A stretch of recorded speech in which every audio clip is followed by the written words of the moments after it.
Hey guys, welcome back to Themis and Thoughts. Grab your coffee, water, tea, whatever you're drinking. Today's going to be a super quick live. I'm kidding. I presume everyone is going to come on and we're just going to agree and everything is going to be great, right?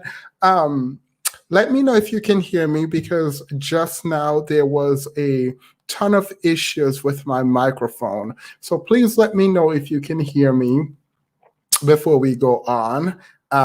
Let's play the video while I read the chats.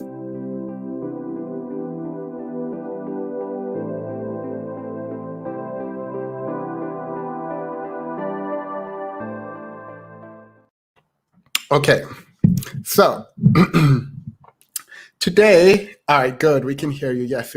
All right, our leader, L, Sobobobo, London Link, Lutu, LB, I think Alan Go was here, Ngozi.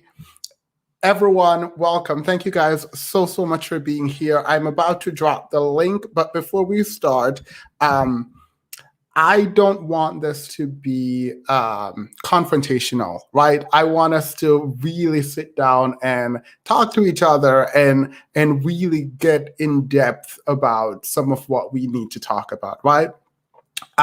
So I'm going to lay the groundwork. I feel like we should just jump right in. I feel like we should warm up like I usually do. So let's kind of warm up, right? I spoke to my mom the other day and she was telling me how proud she was of me. And I thought this came out of left field, but I said, oh, okay, great. And she was telling me that she was watching a bunch of my YouTube videos, which is just like heart-wrenching. And she wanted to say that she felt proud of me and that she really respects what I'm doing on YouTube. So I don't know. That was a beautiful moment of my life that I wanted to share with you guys. And I think she thinks what I'm doing is somewhat important, so that's great. So that out of the way, the elephant in the room is that I am not, I'm a naturalized American, right? And I've gotten this comment a lot, along with the comment that I shouldn't be talking about masculinity. But I've gotten the comment that I am not ADOS, right? And because I'm not ADOS, I shouldn't be talking about quote unquote Black issues. I think the monopoly on Blackness is quite disheartening. So that's the first issue that I have. The second issue, even as it relates to African Americans specifically, I don't know necessarily that these people frequent my channel, because I think if you did, you would recognize quickly that I don't take people's identity as a reason or part of a bunch of reasons as to why and how and when they can contribute to a conversation, right? And I know that a lot of the things that we talk about are really touchy topics, and I know that a lot of people don't like hearing other people talk about them. And so I get that. And I respect that, but I cannot in good faith keep going on the platform if I'm going to exclude people, even exclude myself from having these kinds of conversation. Now, that being said, I respect ADOS. I identify with them even though I am not an ADOS. And I welcome you to come on and tell me why I shouldn't speak on issues, right? If ever you feel like I should not be speaking about an issue, respectfully, obviously, you can reach out to me, come on, and we can discuss why I think I can or why I think people who are not a part of a group can speak about the group. I think that is really, really important, especially when we talk about diversity in not just people, but ideas. I think that it is important. Someone said, what is an ADOS? It's American descendants of slaves. So it is people who are descendants of slaves from the United States. So I mean, I think that's super important to talk about. Separately, there are people who think that if you were not born in America, then you don't understand the Black experience in America. And there is a part of that that is true. I think there is a kind of a lived experience that allows you, even if you are unable to articulate how or why, to feel and be a part of a culture. And I don't dismiss that. I do think it's kind of dismissive, but I in turn don't dismiss it. I think it is important. But again, I cannot have this platform. I cannot engage in the way that I want to if I should sidestep every issue because I am not a part of the group that I'm talking about. So I think that is important, right? Now, opening out of the way, Shells is here. Dollface, welcome. So now that we have all of that out of the way, let's get into the meat of the matter, right? So we all know the economic gap between Black and white. And over the last 50 years, it has only seemed to widen, right? There are a myriad of causes for this, right? When we look at the Pew Research, when we look at the US Census, when we look at the Federal Reserve, by the way, that does surveys, we can look at the Brookings Institute, right? We can look at a myriad of places to have this discussion. But there are a lot of reasons for why the disparities exist. On one hand, we can talk about incarceration, discrimination, access to education, for example, and we can talk about home ownership historically, right? And we know that we can build wealth through home ownership, right? I think that is important. And the systemic issues that exist in our community and in the greater US community is important to talk about, right? But separately, I think it is important that we also talk about agency and how agency plays into where we are in life. Now, this is important when I bring up agency, because a lot of people, and I get why it's such a touchy subject, because you don't want to blame people who are in fact victims for their own victimization, right? And you shouldn't do that. But the question then becomes, if personal agency has no part in upward mobility, then all the self-help in the world would be completely and utterly useless. Because if all you are is subject to the system, then there is no need for personal growth and personal development. I fundamentally disagree with this premise. Now, I understand that there are people who do agree with this, and I get it, and we should talk about it. I think it is important to talk about it. There is this notion, I think it's a very American notion, but it is one that rings true in my own experience, I think, where it says you have to work twice as hard to get half as far. But in that statement implies the ability to get as far, right? It just means you're going to be working more than your counterparts. So what then do we do with that information? Because if the answer is no, again, to self-development, then ultimately what we're saying is nothing you do to improve your standing in society will be meaningful. And so we should all stop trying. I hope that everyone here disagrees with that notion. Let's read. Darling Ebony said, that gap widens in part because Black men don't have a building mindset. This is proven by how they criticize us for degrees. Now, we are going to get into the degree conversation. What I'm doing now is kind of outlining a framework. And I know that people come in at various times and leave at various times. And so it's going to be a bit redundant because I do want us to be on the same page moving forward. But let's get to the education bit, right? So education. we make it easier for each other. So the education bit is very important. We know, and I'm not going to get into the statistics on this, but you can go again to Brookings, and pretty much every scholarly article seem to agree. The scholarship is pretty solid on this, right? That better education, and the more education you have, the more money and access to resource you have, right? So then the question is, if education is somehow a tool for upward mobility, right? Why is there still a problem? Why aren't more people trying to get this education? And also, why are we shaming people, women in this way, when it comes to getting education? And separately, is this a culture-specific kind of shaming, right? Are other cultures shaming women who engage in higher education? And what does that say about those culture, and what does that say about our culture? I think those are fundamentally important, right?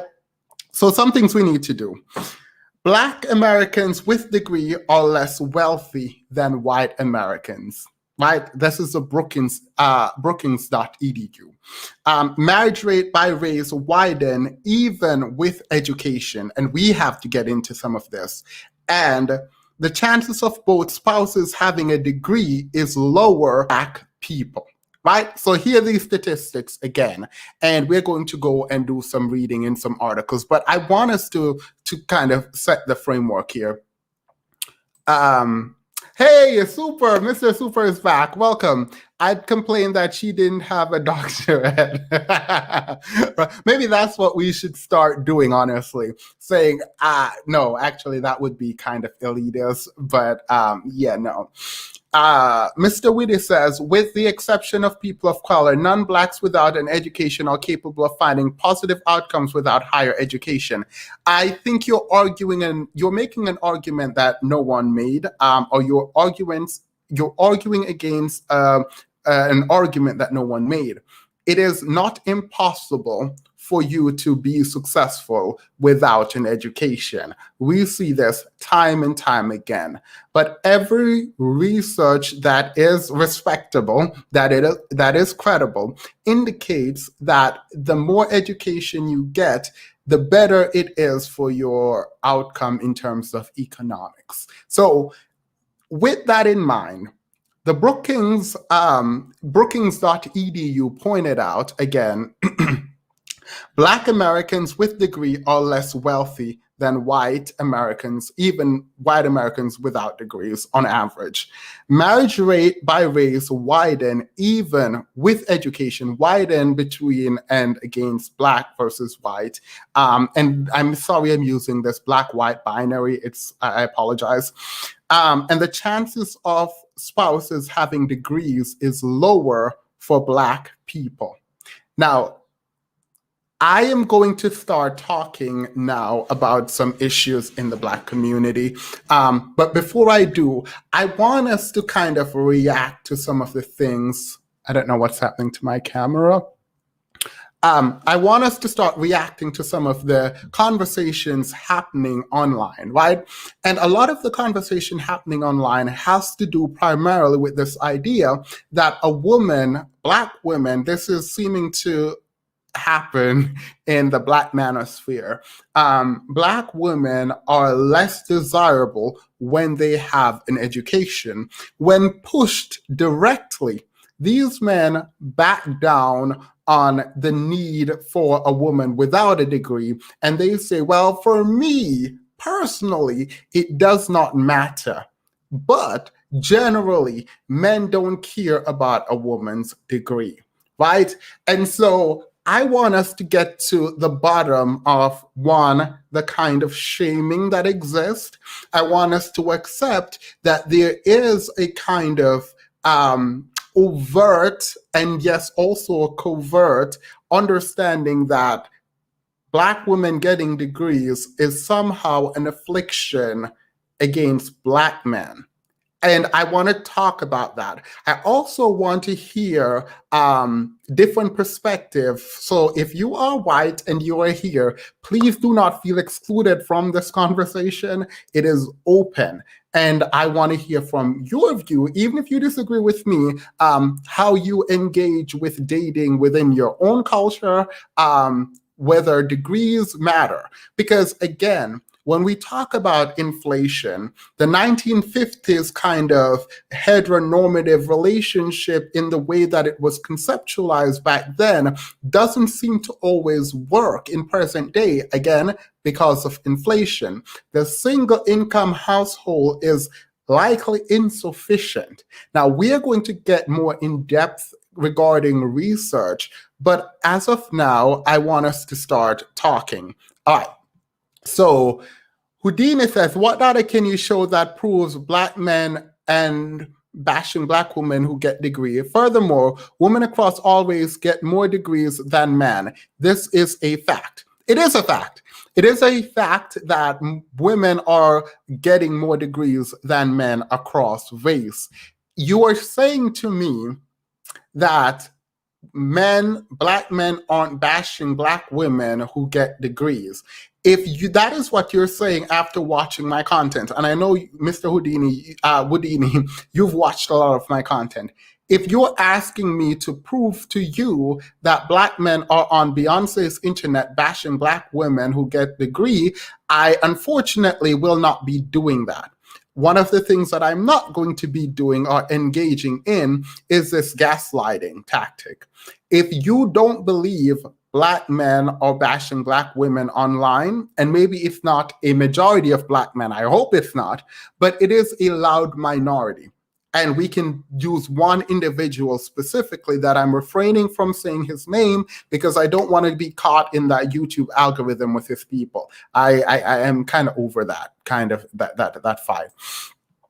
You just repeated my point. Whites without degrees have higher pay than Blacks with degree. I was simply inserting that point, but I see you got it to it. Yeah, no, that is true.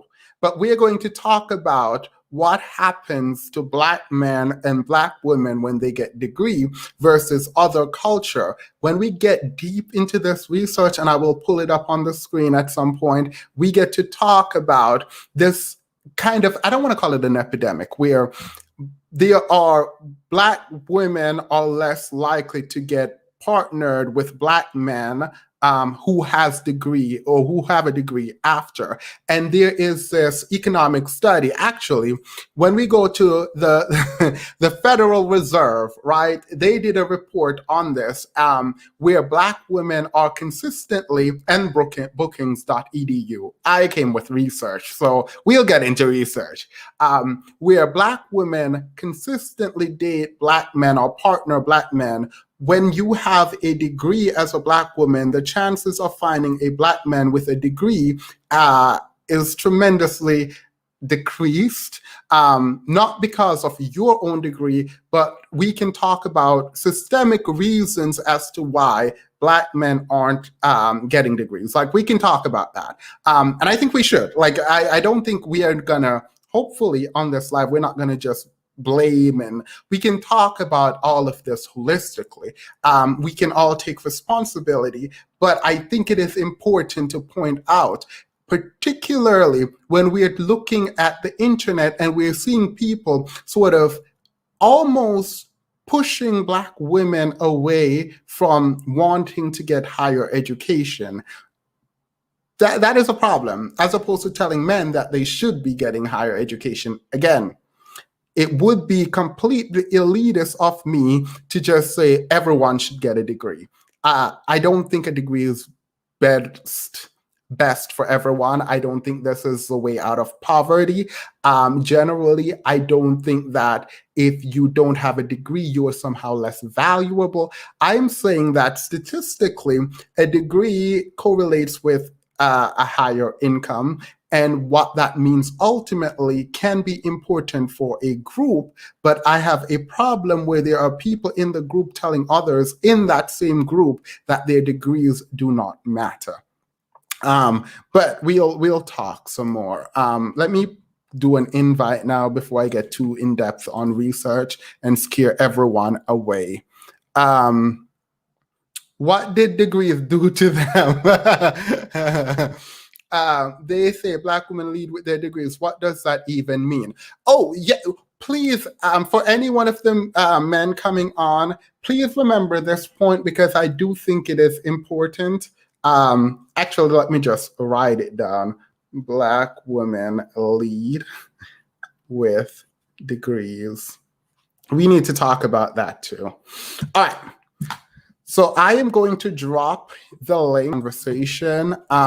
So how we're going to do this, and I'm going to be very upfront with all of it. I'm going to drop the link. You guys, please come on. After you've made your point, you can stay on until like the topic has fizzled out, really. But afterwards, if we've moved on from your point, just click off, and so you can allow other people to come into the studio because apparently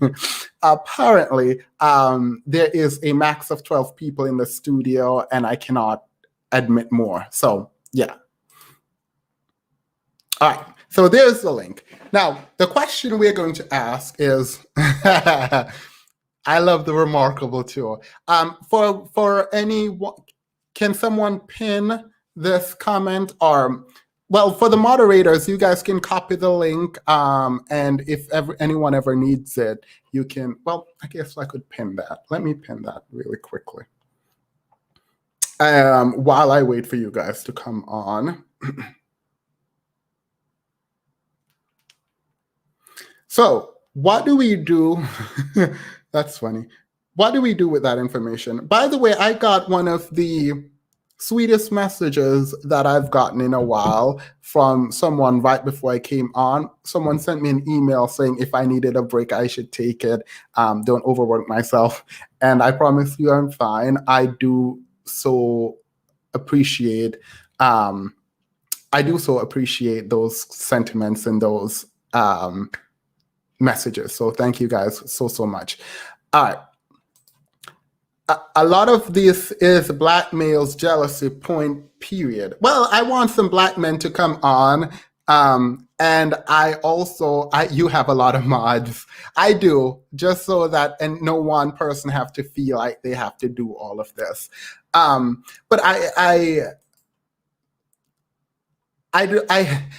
think there might be an element of jealousy, but I think that we have fed a lot of ideas around masculinity. And I don't think that we have grappled with kind of what masculinity means in the modern world, right?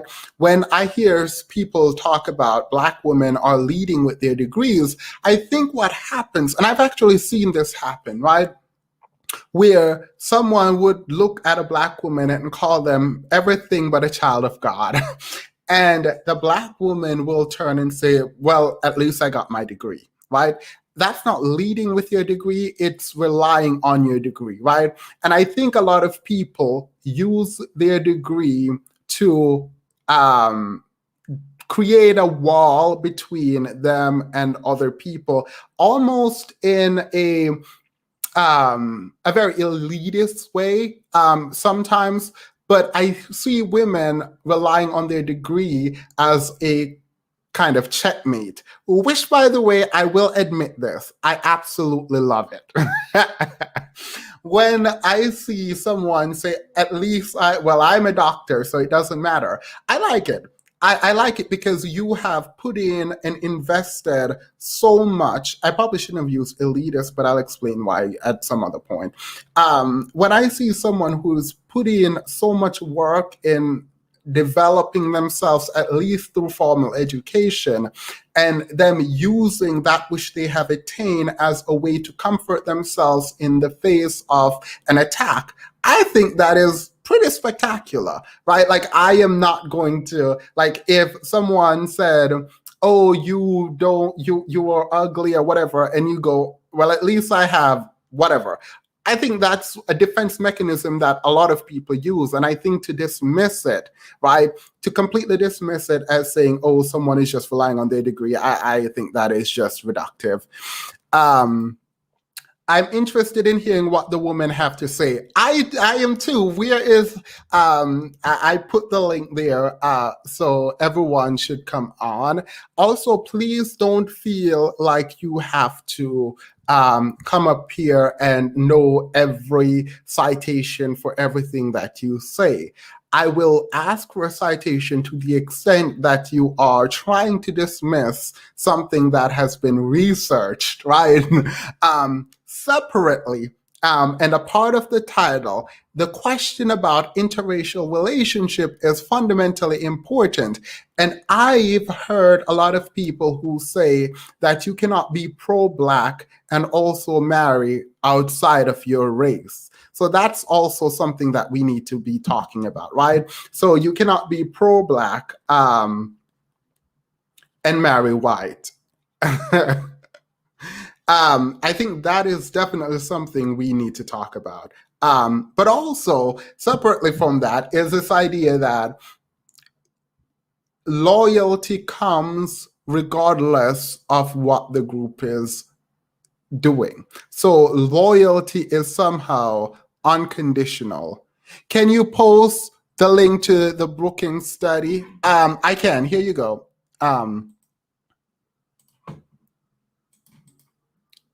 I just posted it in the chat. You guys should have that. Well, that's from the Federal Reserve. Here is a write-up on the Brookings. This is brookings.edu. I'm going to pull these up in a minute and go over it. So those are just two of the sources that I'm using. So you definitely should read that. I think a lot of the global issue men take with women become more educated is that it makes it less likely for a woman to be utterly dependent on men. Oh, that is also something that we need to talk about. This needing for complete dependency. So here we go. All right. So LB is here. Oh, Yogo is. Oh, there are people. Okay, this was my bad. This feels like I'm back new to this. So there were people in the background, and I will now add Yogo and LB. I mistakenly kicked everyone out. So Yogo and LB. How are you, both of you? Good.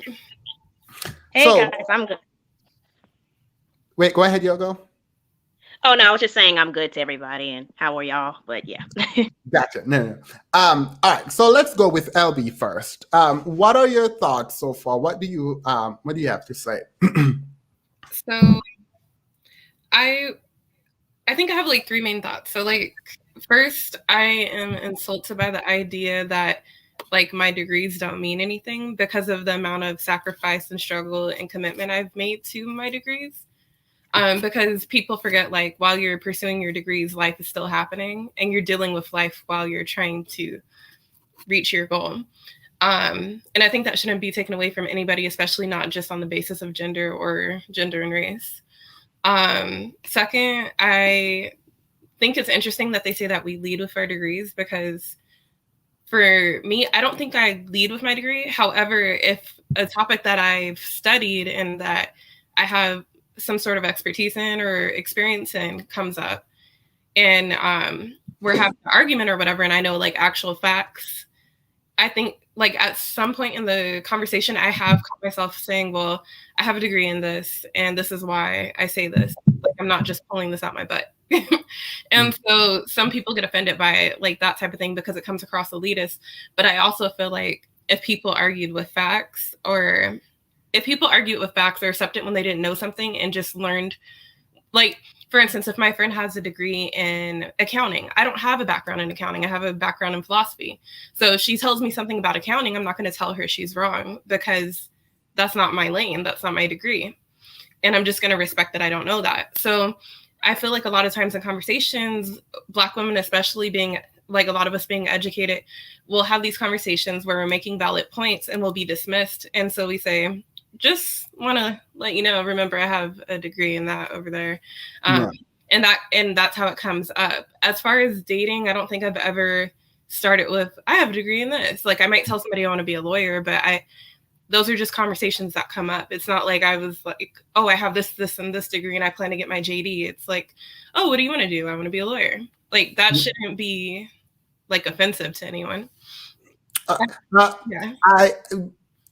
Yogo, you're going to get a tough question. It's not tough because it's difficult. Mr. Woodini donated $2 and he asked, can you divest and be pro-Black? Thank you, Mr. Woodini. Either of you can, or both of you can answer that question or attempt to answer that question. I'm going to add Jack up.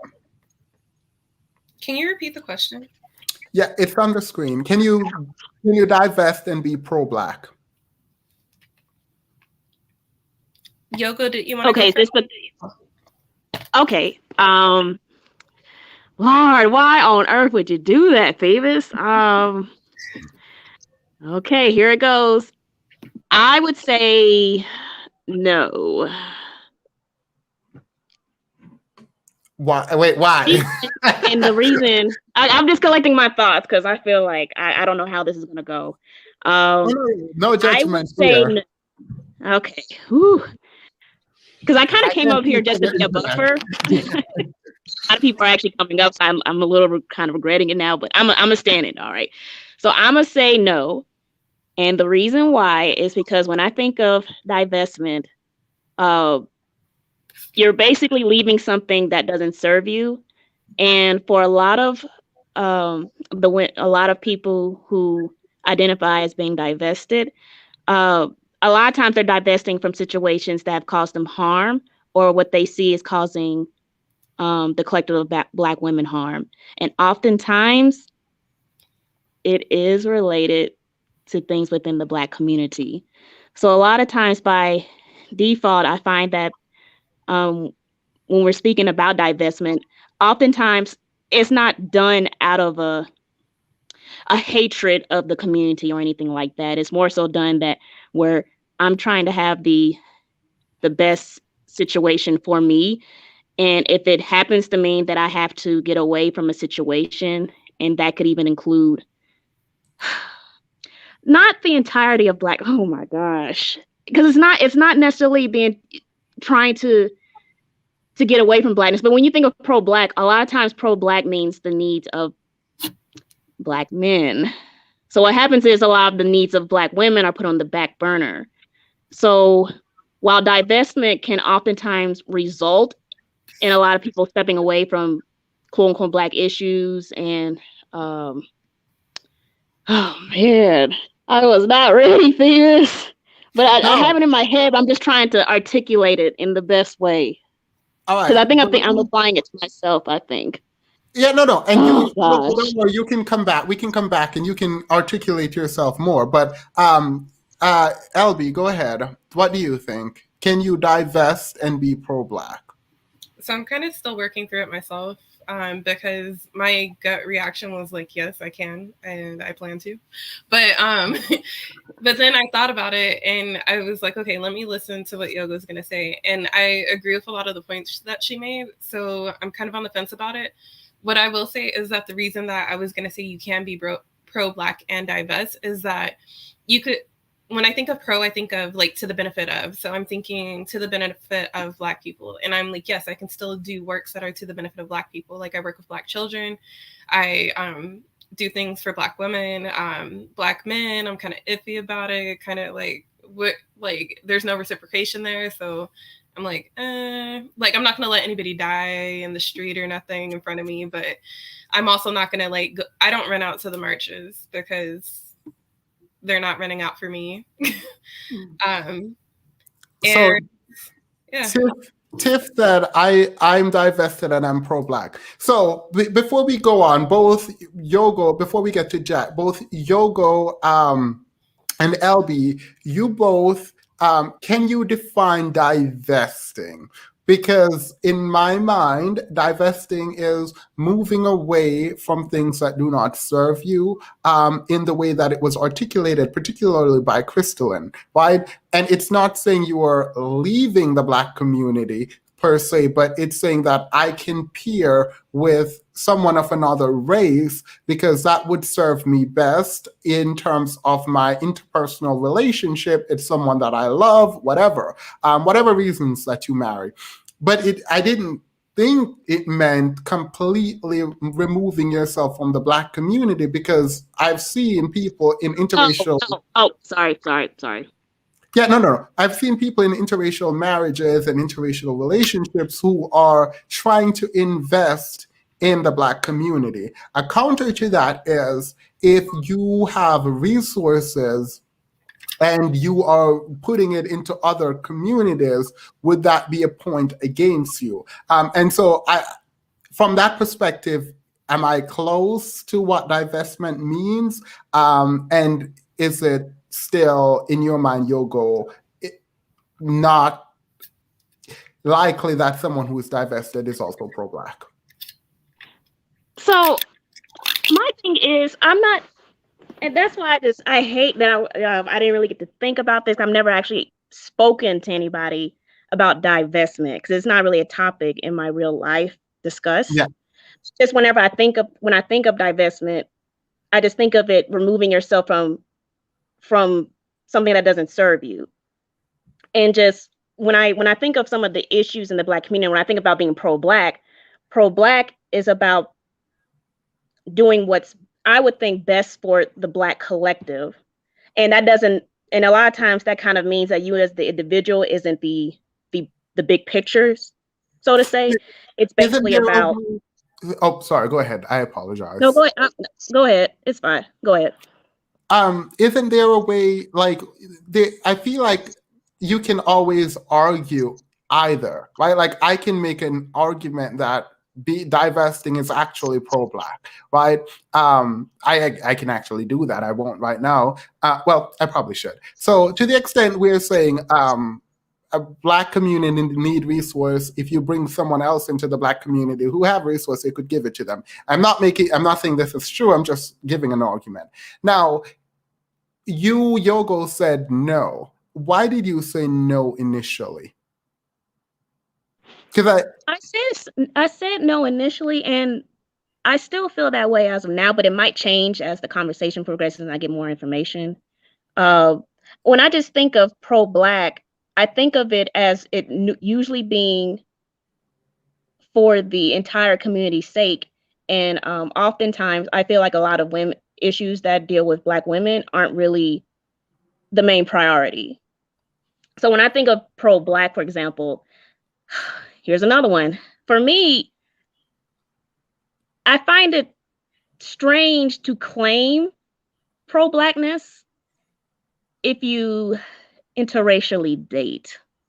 And what I mean is I feel like you can still value Blackness, but I think in my head I have a stereotypical view of what pro-Black is, which I guess is fist in the air, buying Black. That's what I wanted to get at. That's what I wanted to get at. That right there. I think that's probably what you, like, in my mind, when you said no, I instinctively thought maybe you think pro-Black has to show up in a particular way.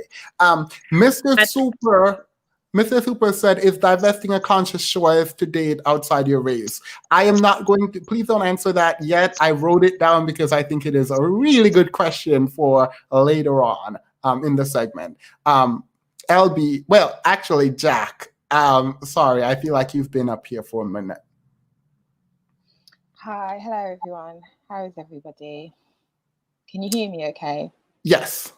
Hi, I've just been sitting quietly listening, making a few notes. Some of them don't really make much sense to myself after reading it. But one of the things that sticks out to me is, what is our definition of pro-Black?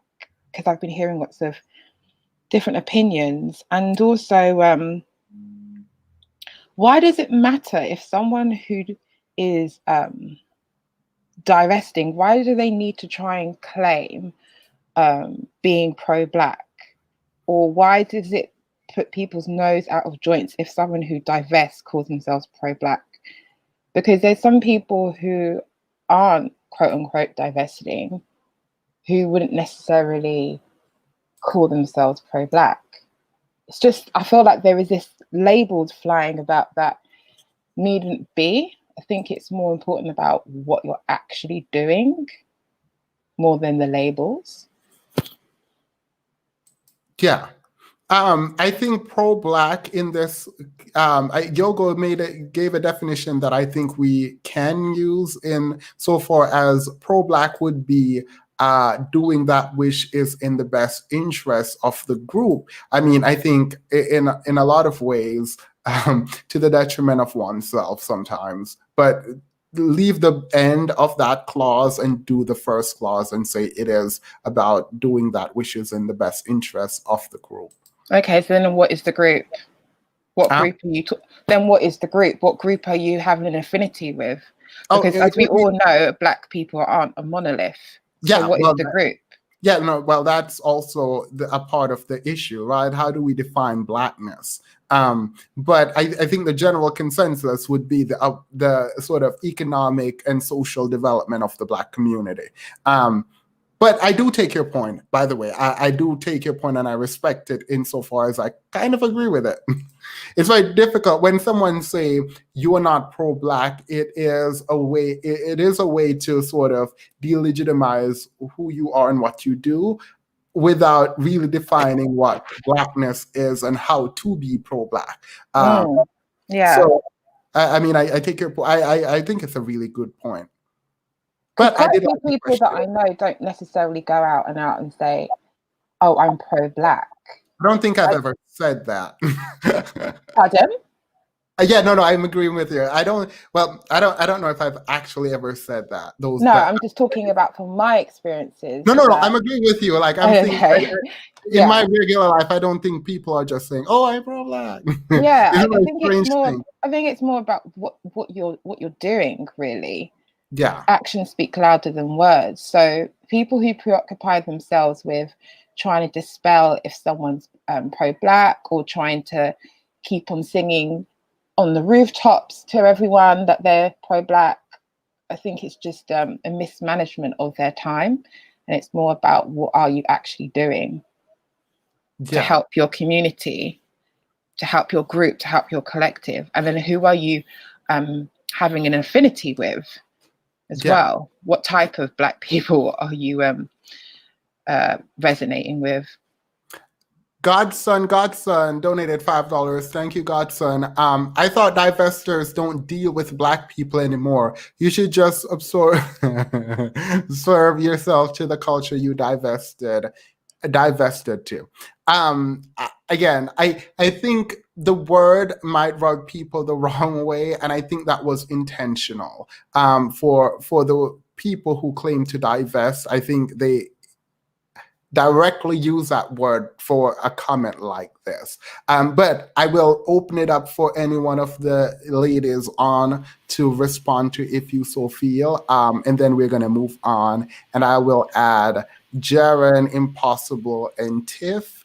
And then I think Mr. Witty and Concerned is next. And Ryle. I think that's Ryle. All right. So does anyone want to react to this? So I can someone else wanted to go? All right, let's do Yogo, then LB, and then Jack. Why do you want me to say JACC? Do you want me to say Jack? Jack is fine. All right, great. Go ahead, Yogo. So reading that, I mean, so obviously a person's allowed to say that, but I feel like that's said to kind of invoke some emotion, because divestment is not about not dealing with Black people. It's simply about it's about divesting, quote unquote, from a circumstance that don't serve you. So that doesn't necessarily mean all Black people. And I feel like people who write that know that, but it's said that way because when you think of divestment, it's such a triggering word for a lot of people, and a lot of thoughts come to mind. But it's in the word. It's simply divesting from a situation that doesn't, and it's just extended to that doesn't serve you. So I read a comment like that saying divestors don't deal with Black people. That's not the case. A lot, of course, there's Black people have family members, friendships, social relationships such as, working and, friendships and all that. So it wouldn't necessarily mean, now it could mean, obviously there's extremes, that could be extremes. So perhaps there are people who do that, but I feel like that wouldn't be divestment. That might be a whole other situation where if you don't want to be around no Black people at all. But I mean, obviously people are able to do what they want to do, but that wouldn't be divestment. And I just feel like that's just said to be said when it's really just not serving a situation, or leaving a situation that don't serve you.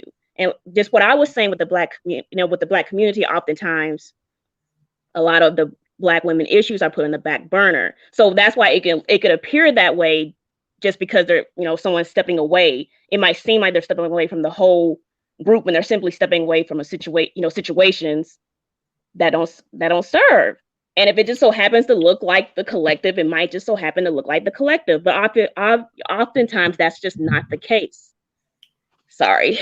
Don't apologize. Jack and LB, do you guys want to add to something or disagree with something Yogo said? I don't know if it's exactly building on what Yogo said, but I did have something that I wanted to share. Go ahead. So, and thinking about this, I was thinking about how we use words and how they affect people's emotions. And okay, so I need my charger in a second, but real quick. So, what I was going to say about it is I did a Google search to look up the word divest to see if someone doesn't know what the word means and they're triggered by it, they're like, divest, that sounds harsh. Let me go see what it means. The Google search definition that first comes up says to deprive of powers, rights, or possession. And then below that, it says to deprive of something, particularly quality. And then after that, it says to rid oneself of something that one no longer wants or requires, such as business interest or investment. So, in a way, if you look at that definition and you're thinking this is to get rid of something, this is to trash something, this is to exclude something, and you don't have an idea of how it's being used and in what context, because I look at it more so with the crystalline view of divest.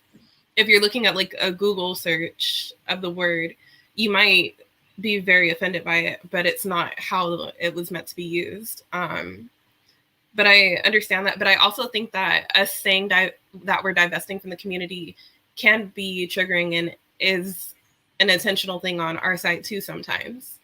Not saying that all of us do it or that most of us do it, but I could see how somebody would be offended by that. But as far as being pro-Black and divesting, I think that the labels as, what was her name? Jack, Yogo? Jack, yeah. As Jack said, it's kind of irrelevant and it's weird. And she didn't say it was weird, but I think it's weird and irrelevant. And it's kind of why are we putting ourselves into these strict categories where we're leaning into stereotypes? I don't refer to myself as pro-Black as far as unless I'm doing it sarcastically, I'm pro-Black because blah blah blah, whatever. But a lot of times because of my actions, like she said, because of my actions, people will label me as pro-Black. But then I think that doing that has a negative connotation and it's kind of radicalized and it's I'm going to be out here fighting, and that's not how I would identify. I think we need to step back from all the labels in general in society and really think about what we're really trying to communicate to people and put it in simpler words. Gotcha. Thank you. Jack. That's actually quite funny because I was looking at the definition as well, and I was going to bring it up, the same talking points that the previous caller just mentioned. Sorry, her name escapes me. But yeah, the definition does sound a bit kind of harsh in relation to what we're talking about. I mean, at the end of the day, it's the opposite to investing. So I guess that's why people are really down in the depths of that word and how it can kind of stir up strong emotions. But like I said in my earlier point, it's more about getting rid of labels and letting your actions speak. And what you were talking about earlier, can you divest and be pro-Black? Again, it's all about what definitions are and what's your context. But my gut reaction is I find it a bit an oxymoron. That's my initial reaction. Yeah. Gotcha. So yeah. you and Yogo had the kind of same gut reaction to it. I don't want. Oh, by the way, thank you. I'm going to kick you out, but please come back in. For everyone that got removed just now, please come back in. The chat room was, I don't know what you call this. Behind the scenes studio was full. All right, so the divestment community on YouTube is toxic. To use the Merriam-Webster definition is not exactly adequate. Some of you know this and won't admit it. Tiffy, how are you? By the way, I'm going to bring up Mr. Witty, Jaren, and Impossible next because I think they were having a disagreement in the private chat. And then we're going to get back on track with the education in the Black community and female degrees. And I saw a Chick-fil-A cup back there, and I absolutely adore that. All right, go ahead. Well, I probably shouldn't have said that out loud. All right, go ahead, Tiffy. Hey, Themis. How are you? I'm good. So, first, I think that the definition of divested is not necessarily meaning that you don't date Black. It means that you're opening your options. And I'm married to a white Australian. I actually was talking to you earlier on Instagram. So why I say I'm pro-Black and I'm divested is because, like right now, like my husband has started a nonprofit to help because he's well connected, and like he noticed that most of my friends that are like they have the degrees, the masters and stuff, and they're still working entry-level jobs.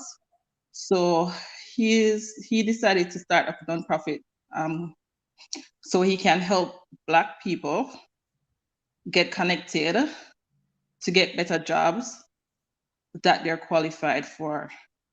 And that is basically he's investing in the Black community. Yeah. So you get me? Like it's like you can't be pro-Black and still be with somebody else and invest in the community. That's what it means to me. It doesn't mean that you forget who you are. You get me?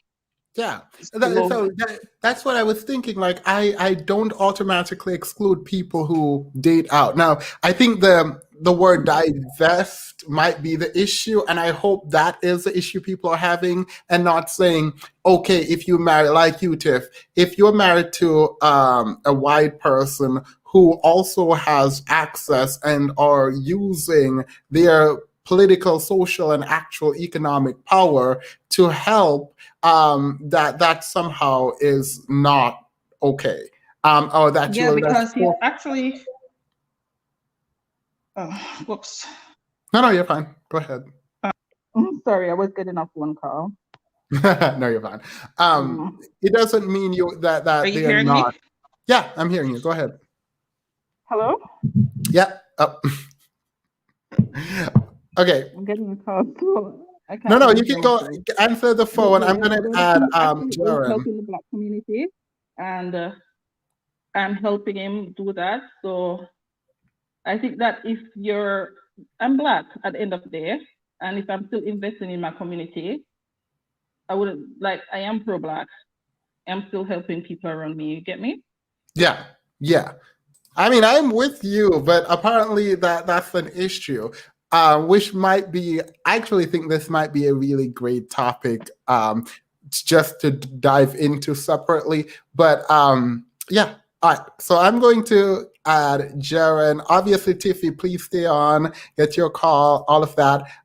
It's not the verb, but proper noun. Divest YouTube. Thank you. I'm going to add Jaren and Mr. Whitty, you guys were having a disagreement backstage concerning whether or not a person can divest and be pro-Black, and I wanted to bring that to the forefront. I'm going to then add Tati and Ariel after you guys. So, all right, let's go. Let's hear it. What we were saying, let me double check the chat. Well, I was just trying to, I think there was just a difference because I guess from previous conversations, it sounded like the divestment thing was like a deliberate thing. Correct me if I'm wrong, maybe I'm missing it, but it was like to say that Black women don't want to date Black men, right? And then I guess I was trying to delineate that between someone who says, I'll just date whoever I want and whatever happens, happens. I think those were two distinct things. And I think it'd be hard to say that if you think like Black men suck, which is, a large proportion of, the Black population, it'd be hard to then say that you are pro-Black, for the whole community. Wait, so if in fact a large group of people suck, to use your word, is it anti-Black to then say that? I'm not saying this is true, by the way. I didn't say anti-Black. I just say it would be hard to say you're like pro-Black if you are making a deliberate choice to say I won't date Black men or Black women or vice versa, or whatever. I think it'd be hard to.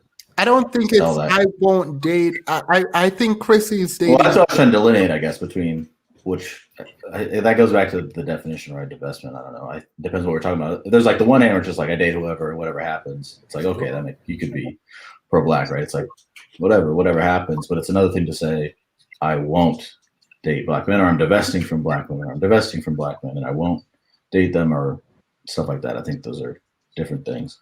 Yeah, and maybe I'm over speaking in terms of a community that I'm not a part of, for example, because I am not, I mean, I think Black women are the sort of creators and owners of the divestment movement in this way. So I don't want to speak for them, and I won't. But to the extent that we are defining it up here on this panel as opening up your option and being willing to fall in love outside of your race. Does that, I hope that changes the calculus for you, Jaron. Yeah, because I think that's like a different thing. It's just like, you're like, I love all people and I'm Black and I'll date whoever. But I guess that once again, it goes back to the other thing, which I think is a little more questionable. Gotcha. All right, Mr. Whitty, what did you disagree with Jaron on? You guys were having it out backstage. Yeah, so specifically in terms of divesting from the Black community in relationship, I myself, to Tiffany's points, I thought she made some really great points. I'm also partnered to a non-Black person, and throughout most of my life, I've sort of lived it was like people have talked a lot of times about the anti-intellectualism that we have in our community, some of the masculinity sort of tropes that we have around those. And so I've as a Black person, have always found there to be a lot of areas where I didn't necessarily fit in terms of, what we necessarily gender dynamics and certain ways that we should be defining ourselves. And so because of that, I found myself over time finding it to be the best for my mental health and my existence to divest from a lot of things in the Black community that I found to be really detrimental to I have a question, Mr. Whitty. Go ahead. When you say anti-intellectualism in the Black community, can you kind of clarify that for me and other people? Oh, yeah. In what way would you like me to clarify? What does it mean?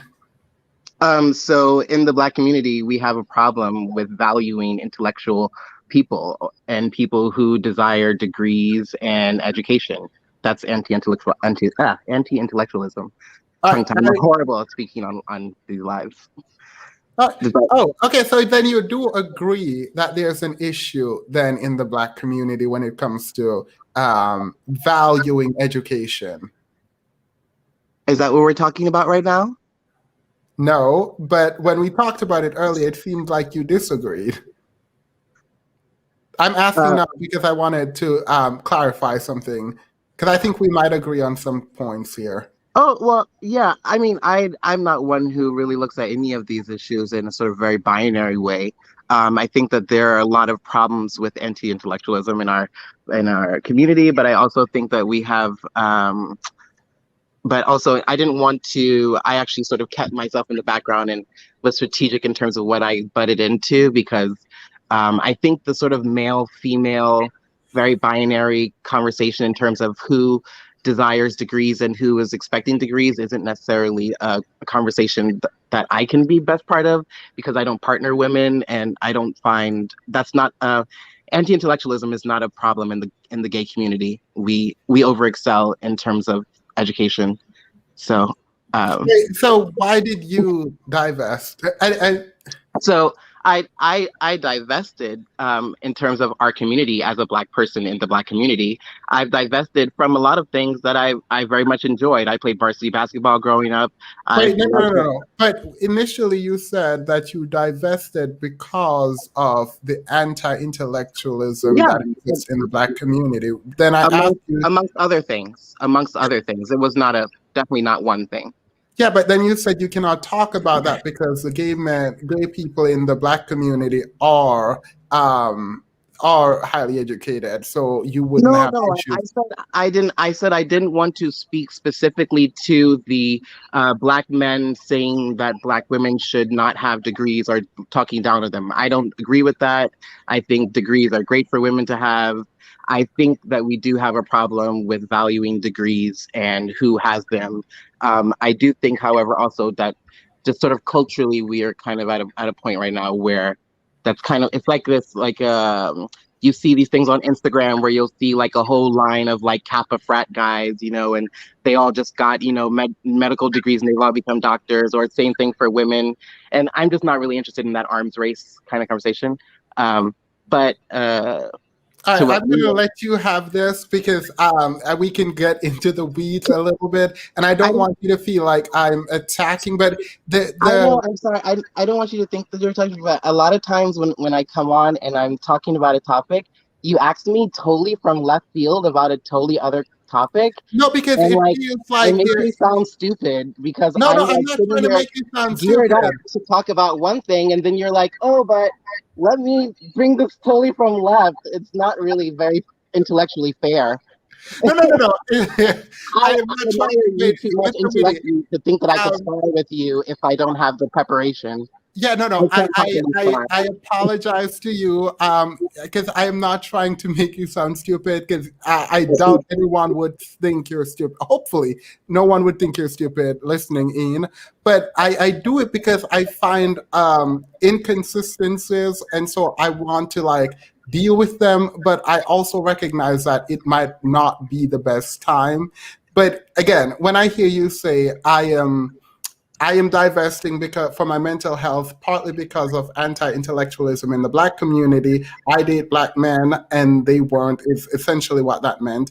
And then I asked you, is there an issue? And you said, I cannot speak to that because gay Black men are intelligent and educational. Then, like, it seems contradictory. So that's, like, this has nothing to do with the conversation. I just found it to be inconsistent. I think it's just contradictory because that's not the point I was trying to make. I was stating different things in the Black community that made there were about 3 or 4 things that I stated that were things in the community that I had issue with that made me feel over time like it was important for me to divest from it. And to Tiffany's points, what I was saying in terms of my my divesting from Black relationships and feeling that the disagreement that me and Jaren were having was that I said that you could divest from the Black community and still be pro-Black. And the reason why I felt that was because I felt that and this is to round out my point, I felt that the intellectual, the sort of like the sort of difficulties that I was dealing with fighting against whether or not I felt accepted or was able to be in every scenario that I wanted to, I found over time it wasn't really it wasn't serving me. to be investing my energy into that. And that when I divested from that and invested in myself and things that were actually fulfilling to myself, I found that it was much easier for me to engage with the Black community in a healthy and positive way, because I wasn't feeling like there was something there that I had to get in order for me to be fulfilled. So I do think that sometimes when you divest, you can find fulfillment outside of a community, and it actually makes you more of a whole person to be able to pour into it. Yeah. Impossible. Hello, you guys can hear me? Yep. All right, cool. Well, I came into the live stream a little late, but when I came in, that was the topic you guys were on was can you divest and be pro-Black? And what I said in the backroom chat was that I think it comes down to how pro-Black is being defined. To me, this sort of harkens back to the conversation on can you be pro-Black and date interracially. I remember when I'm not sure how many people are familiar with this particular content creator, Angel Ramirez Jordan. He used to have a YouTube channel, but nonetheless, the point is, I actually called into a show one time when they were having this discussion, and my take on it really is like when it comes to pro-Black and interracially dating, is obviously people have to try and define what is being used to define pro-Blackness, because I think a lot of people have several different working definitions for it. I think it's something that's sort of emergently being defined as we continue on as a community as a whole. For me, though, the thing is, I think that it is possible to be pro-Black and interracially dating, because at least for me, I define pro-Blackness primarily on a certain movement that was meant to stand up to and counter white supremacy. Had it not been for the onslaught of white supremacy, there would have never been a need for pro-Blackness. So oftentimes I see white supremacy, I see pro-Blackness as the answer to white supremacy, as the answer to anti-Black rhetoric and anti-Black cultural things or whatnot, cultural institutional things. So I don't necessarily see being in an interracial relationship and being pro-Black as mutually exclusive or as autonomous. The thing I do see as autonomous when it comes to interracial dating and pro-Blackness is when people interracially date while pedestalizing interracial dating, when they deify it, and when they make when they do this to the point of like scapegoating or demonizing Black love. This is something I see a lot of Black women usually talk about, where these guys, it's like, they usually hide behind, it's just my preference, it's my preference. But why then does your preference have to be tethered to a level of shaming Black women? Why do you have to talk about, you see, I'm dating a Latina girl because they know how to act and Black women don't know how to act? And it's like, all right, then this is not your preference. This is you railing against Black women. This is you participating in white supremacy by speaking down upon Black people, particularly the contingent that is Black women. And at the same time, sometimes I also see the same thing in the inverse, where I see Black women in a relationship with somebody else who's not Black, shaming Black men or generalizing and this sort of like fallacious anti-intellectual demonization of Black men. So I also said in the backroom chat that perhaps I'm, to be honest, I'm not entirely sure what some people mean when they say divestment, because in listening to the conversation, I hear several different things being said about what divestment means. The general takeaway that I hear is that divestment is pretty much somebody opening up their options away from just like this sort of unconditional loyalty to dating intra-racially, dating only Black people. My thing is just like, as long as people are in an interracial relationship that is, not built upon anti-Blackness, I think then you're still in the running, if you will, for being pro-Black. And, a lot of times people, like I heard earlier, people were saying, what's even the point of these labels and everything? Like on its own, a label means nothing, the same way on its own a symbol means nothing. So I don't think it's so much a matter of trying to jockey for the right to bear a label, but it's more so about what these labels, obviously labels are just words that we use to try and abbreviate certain grander concepts or grander conversations. And when it comes to the label of being pro-Black, I think, this is a very big topic to try and surmise into one sentence, but I think it's more or less getting at, are we really for, that sounds stereotypical, are we really for the culture? Are we really for the upliftment of our community? And, this is actually something I said the first time I came on your live, Themis, was that I'm I know Dr. Umar Johnson is a hot topic otherwise, but one thing I said about him was that I believe that he has the best interest of the Black community in mind, in spite of my And disagreement. that's where you lost me. Right. But nonetheless, I only bring that up to say that one thing that I disagree with him on is his hardline stance on interracial dating. I disagree with when not just him, I just use him as an example, but when several other people have like a really hardline stance to interracial dating, and I think these things require context. Are you in a relationship with somebody because you actually love them, because you actually value them as an individual? Because obviously relationships, even if we're only talking about, you know, Black people with Black people in relationships, ultimately your relationship is with that individual, not with the entire community that they hail from. And the thing is, are you with that person because you actually want to be with them, as opposed to are you with them as a form of acting out against somebody else? Then in that case, I think that's an insult to that person. And it's also an insult to the community you're acting out against, because you're not really there for them. You're there for some sort of, I don't know, emotionalistic gesture. So that's at least where I was initially when it comes to the whole, can you divest and be pro-Black? I think it is possible. It just depends on the context of where your mind is at as you're divesting. Yeah, I really do appreciate that. That was a word. I think that's what the kids say. So I'm going to add, you guys can stay in the background for a minute. Tati has been here for a while, so is Riel. She's going to probably correct me when she get up here. So I'm going to add them, and then we can carry on this discussion. All right. How are you guys? Ladies. Hi, guys. Hi, how are you? Doing well. How are you? What do you guys have for us? And we'll get back to the topic in a moment.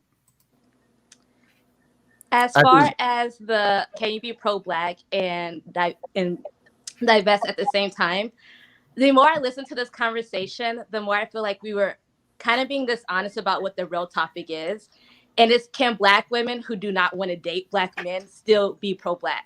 Because we don't raise this topic when all these Black celebrities and Black elites, male elites, have been dating white women and claiming that they're still for the community, you know, putting down Black women, all that. We never questioned that. But now that Black women are saying, like, we are tired of the treatment we've been receiving, we're tired of like showing up, showing out for everybody, and we're not getting that same kind of love back, perhaps we should start looking at other men. So we're divesting dating wise, romantically, you know, from putting all our eggs in one basket. And all of a sudden it's like, you're not for the community anymore. Like, you know, we could still be teachers, we could still be taking care of like children, or, you know, doctors, and doing all these other things that impact the Black community. But just because we're not giving our physical bodies to Black men, all of a sudden you're not pro-Black, or it's something to be questioned. And I don't think that that's really honest. And I don't think, like, as Mr. Whitty was saying, because he identifies as being a gay man, he doesn't feel like the topic really even impacts him personally, though he's divested. Like, he feels like he can still be divested and be pro-Black. But when this conversation is really about Black women, can you date non-Black men and still be about the community? So I think it's really us regulating the Black female body and trying to keep ownership over us.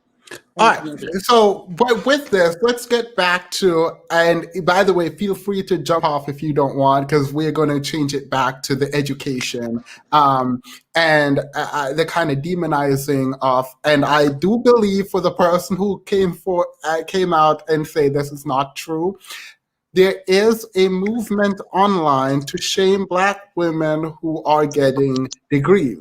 If you don't believe that premise, I am not going to sit here and prove it to you. Like, I'm just not going to do that. I think if you've been watching this channel, you know that there's a thing happening, and I'm not going to like try to prove it to you, right? So I want to pull up a chart. And this again is from Brookings EDU. They got this from, they got this from the census and a lot of other data point areas. So I wanted to bring this up and then talk about it for a moment. We need to talk about institutions also, and I would be wrong if I just went without talking about institutions. So when we think about the rate education in the United States, what's happening is, right, and we can look from the data from the 1940s up until the 2015. It goes until 2018, I think it's the last date. I apologize, I should probably just drag that on, but the trend is exactly the same, right? So just keep that in mind. Apologies for people who are sticklers for data. So what happens is we see Black women, the dotted line is Black women, in terms of college educated, going up. And what happens in 1980, specifically in the 1980s, we see Black men not being able, or not going to college at the same rate that they used to, right? More of them went, but not at the same rate that they used to. That's why it fell off right here. At this point, we had the explosion of prison systems. We had what essentially was the war on drug, tough on crime. All of that stuff started happening around this point, right?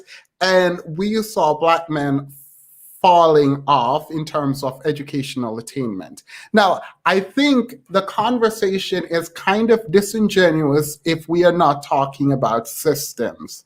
I will not go on this without doing that. But there is also an element of agency. And I will not continue the conversation without that either. And so how do we talk about it, right? Because in our community, we have less Black men going to school, proportionally, that is, going to get higher education. Now, please feel free to disagree with me about the value I am placing on education. That is completely fine. Being Black is awesome and lit. I agree. I am Black and I love it. So I agree with you. Thank you for that donation. What do we do with this information when we now have Black men telling Black women that their degrees are essentially useless, that when you get a degree, particularly if you're a nurse, I have heard them say this one very specifically.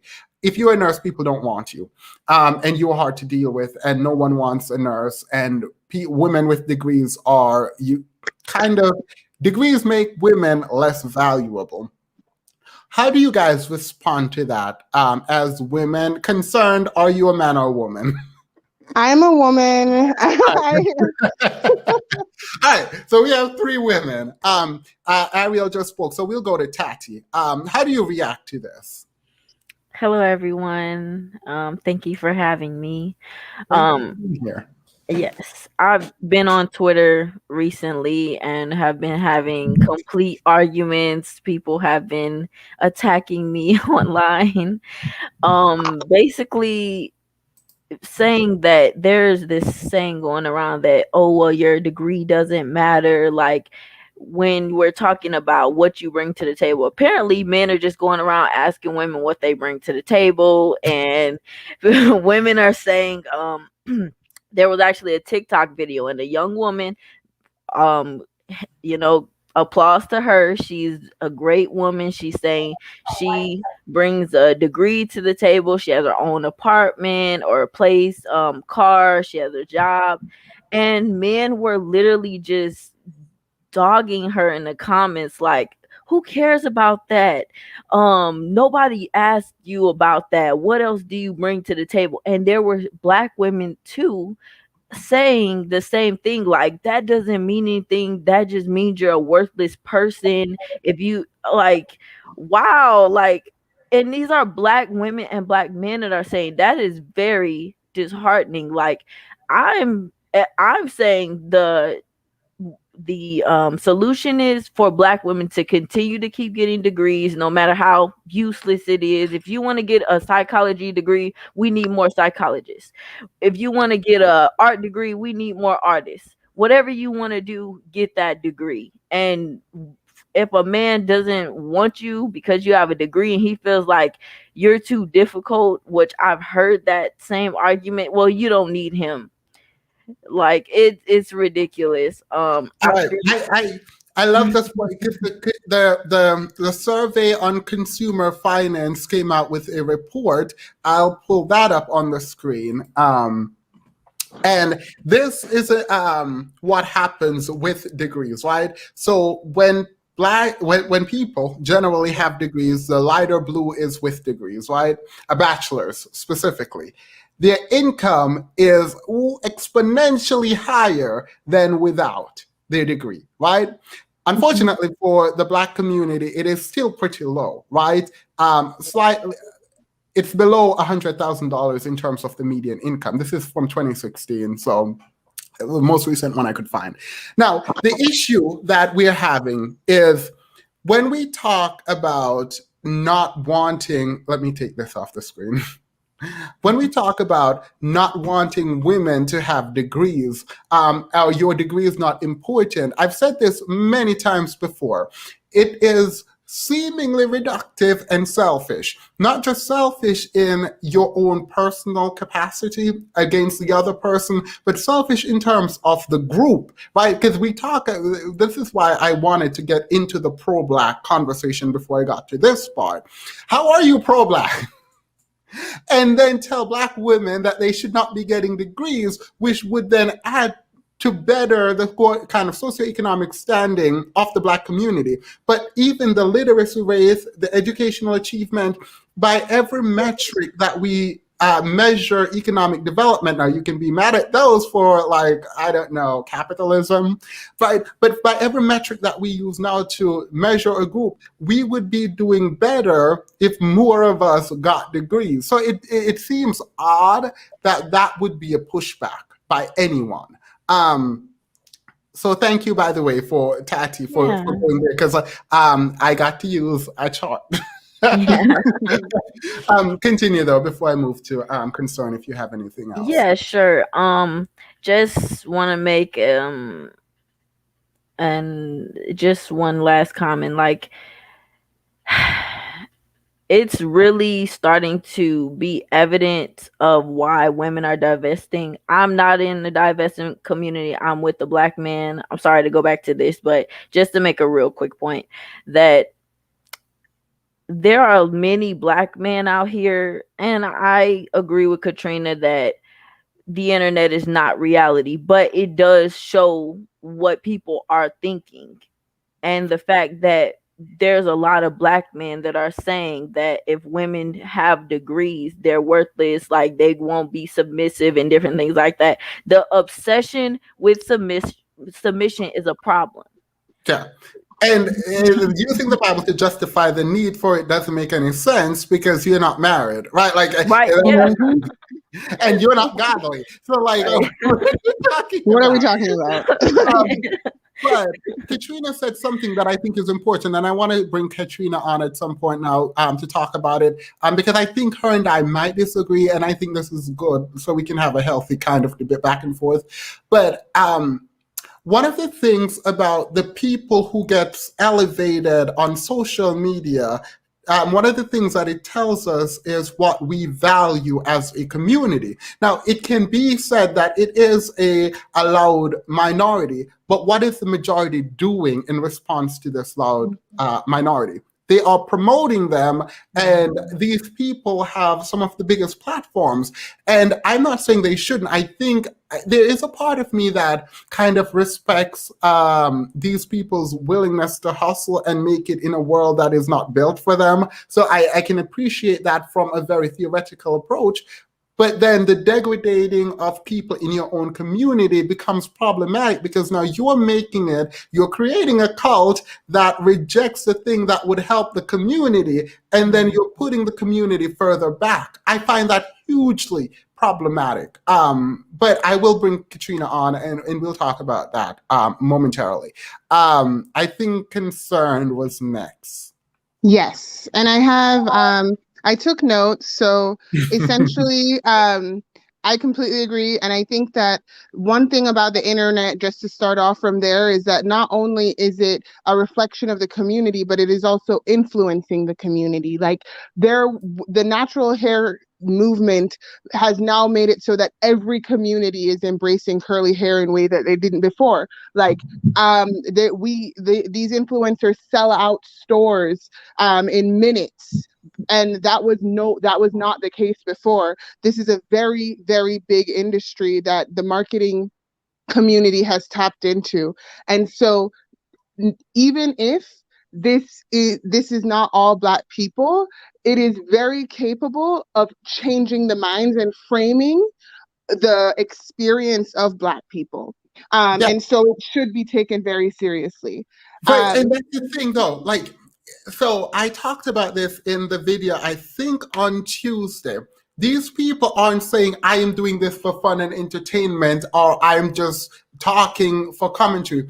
They have taken on the mantle of trying to teach young men how to be quote unquote high value. They have taken up the mantle of trying to teach people how to be better. And so when I hear these particular content creators say, I am just saying what generally people are talking about, I find that disingenuous, and you are hiding your ideas and what you're teaching and the principles that you are espousing behind this notion about, oh, that's the world. No, you rejected the world, and you're telling people that I am going to try to help these men and make them better. So then you can't just say, oh yeah, they just like what they like. No, you found what they like to be problematic. There is your channel. Like, your channel is predicated on helping these men. So then you don't say, oh, they have faulty beliefs, but like, yeah.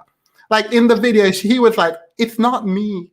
I don't mind a woman with a degree, but these other men don't. You are training men. Like, I don't understand. And I also don't understand the man who listens to that and see, I want to aspire to be like him. He claims he wants a woman with a degree because for him, a woman with a degree can actually contribute in the way of intellectual stimulating conversation, finances, or whatever, right? You have articulated that's what you want for yourself. You are training these men, but you are telling them women shouldn't get degrees and men don't want women with degree, but you are saying you yourself as a quote unquote high value man want that. And you wouldn't say you don't want, like, it's inconsistent. And for me, when men aren't able to kind of look through that information and find that it's inconsistent, I don't know what to tell you. I think it's obvious, but I do think there is a bigger problem. I think that people are enjoying the shaming of other people online, and that is more of what they are there for as opposed to actual development, right? Like, I think people are enjoying putting certain people, quote unquote, in their place. I think that's what's happening, and that's heart-wrenching. Someone donated and said, as a Jamaican, I guess they didn't see that in relation to education, and I apologize that I didn't respond right away because I meant to, and I had this to say, you probably wouldn't have. For a lot of immigrants who come to America, it's not that immigrants have better culture. I absolutely hate that talking point. I think that the people who come here and they're trying to quote unquote hustle, right? And they have no time. Like most Jamaicans I know have like 5 careers, right? And it's not because Jamaicans are fundamentally working harder worker than Americans. I think the people who get to come here, right, are going to invest in that way and put aside their personal kind of humanity in a lot of ways in order to provide for their family a better life. Not only their family here, but they're working to support the family in Jamaica also. I think the immigrant situation is very, very different, and that might be why you didn't see it. Demas, do you mind if I finish? I don't. No. But kind of rolling back to the idea of education, I think that also speaks to the pro-Black divestment idea, because I think that there is a fundamental lack of investment in Black men in the Black community. And what I mean by that is that even divested Black women the ones with the most vitriol are still probably going to contribute either with their income or with their thought leadership, that with their children. Black women inherently are invested in the future of Black people, maybe just because we're women. But often there is a lack of interest in what is best for the Black community, in the archetype of the Black man, not any individual Black man right now. And so this idea that, to Riel's point, that it is a response to Black women divesting, like even the fact that we're talking about it right now, I think that, yeah, the people who are asking this question are reacting to what, a deviation from the norm. But I still think that it is that in education, as we start our degrees or start our businesses or whatever, Black women will inevitably invest in the Black community, no matter where, no matter how angry they are about having to. But Black men have often opted out of even being concerned a little bit. And so this, thinking about the Godfrey situation, it's just this expectation, and I'm sorry if this is going to derail, but it's just this expectation that Black men, their masculinity is somehow more important than everybody else's life, safety, and future, and more important than even their community's life, safety, and future. And so I just feel like when I think about education, I wonder if, thinking about education, most of the time you're paying for these things before you start to see a return on it. That is an investor's mindset.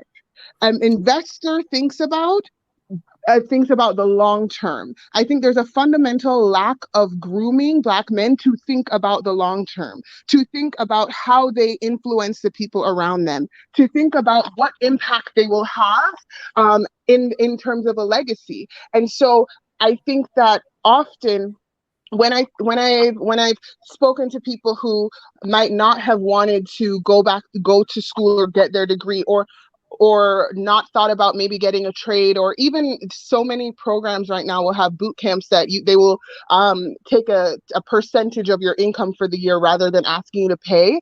It is oh, that's cool. But I think a woman is more likely to react to that, because people with a long-term mindset and being able to think longer than your nose is not thinking about, oh, well, I'm going to be working and going to school. No, they're thinking, I'm setting up a foundation for my life. And I think that often I am seeing the signs of Black men not having an investor mindset to recognize the impact of their actions. And I think that is reflective in Godfrey, not seeing the obvious disconnect, as well as the flip-flopping that he does. It's not seeing things as a whole, a big picture. It's just seeing moment for moment.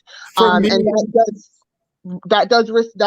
and just last thought, that reactive, volatile, and kind of adventure-seeking, thrill-seeking behavior is very common in our community and on the Black male part.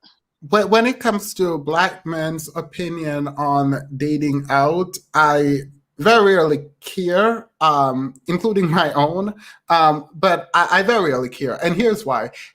With the amount of Black men in comparison to Black women, just on sheer numbers, just on that level alone, if ever Black men decided, I want a Black woman, forget about eligible, forget about, not eligible, I mean legally, right? But forget about economics and literacy rate, all of that. Forget about that. If all of them decided, I want a Black man, there would still be Black women. There would still be Black women who are unpartnered, right? So for me, when it seems like it's a game where one team, the team that I'm on, is saying, okay, we should not date out, but like, you're more likely to date out statistically.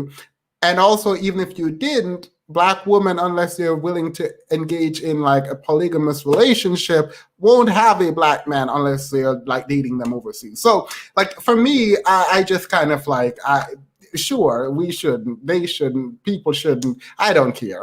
Like your opinion doesn't matter when you have so much power in the dating market if Black women decided not to. So that's what I'm gonna say there. I'm gonna give you guys a time to respond to that if you disagree with it. I don't disagree with that. I wanted to point out something that you said earlier about, if that's okay, about it being inconsistent. There are comments around Black women getting our degrees and just inconsistency around that. I feel like personally when I see those comments, and I would suggest other Black women or Black non-binary film presenting people to read that as emotional, like these men are emotionally immature and they're uncomfortable with the decisions that they made for their lives. Because if they felt comfortable with whatever level of having degrees, not having degrees, they would be comfortable with whatever level their female partners are at. If they have a master's and the man doesn't have a master's, and he's comfortable with who he is and his morals and what he brings into the relationship, it will not take anything from him being a man, his ego, whatnot.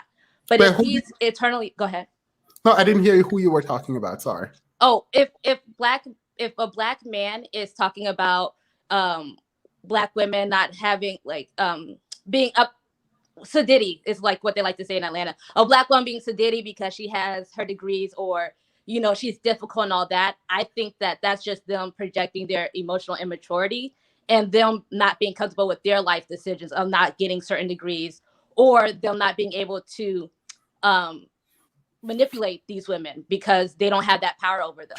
There's serious implication with what you just said. And I'm going to pull that up in a moment and read it in a bit. Because Black college graduates less likely to be married. That's what I'm looking at now. And I'm going to share that momentarily because there's some serious consequences. Melvin Drake says, I'm starting to see a heavy international presence in KS Commons. I think the message is spreading rapidly. Thank you, Melvin. I appreciate it. I know you didn't do it to help me, but someone earlier said that it's a loud minority, and it's not. It's not. Thank you, Melvin. You see it spreading, so at least one person can see that it is spreading.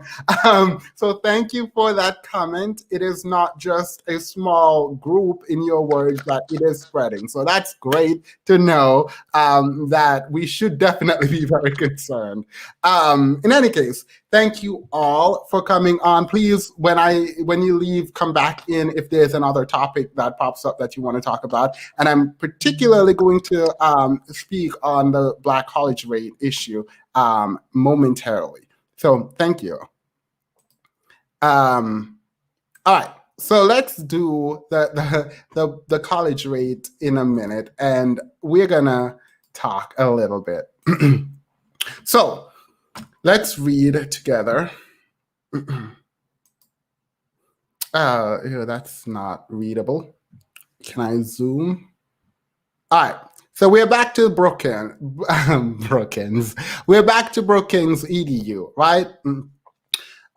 One reason well-educated individuals end up in more affluent households is that they are more likely to be married and therefore to have two earners, something that I spoke about previously, as we show in our previously did a blog post, right?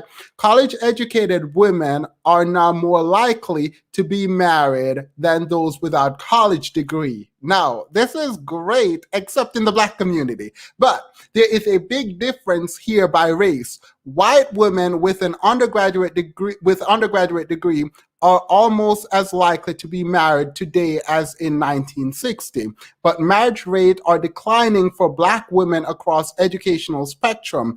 A Black woman with an undergraduate degree aged between 35 and 45 is 15% points less likely to be married than a white woman without an undergraduate degree. Now, we're also going to include in this moment, in a bit when someone brings it up, the fact that Black women with degrees tend to marry people who don't have degrees. With an undergraduate degree tend to marry people who don't have degrees. And the researcher points out that what happens in those scenarios is that there is a diminishing in the kind of resource that could potentially be brought into the Black household. Now we have a problem. Like I feel like this is something that people aren't seeing as a problem. When I've seen a lot of this research before now, right? And the reason why I get a visceral reaction to people saying Black women's education don't matter, it's because it seems for Black men, Black women's education actually don't matter. And that's the problem, because other race, this is being compared to the white people, right?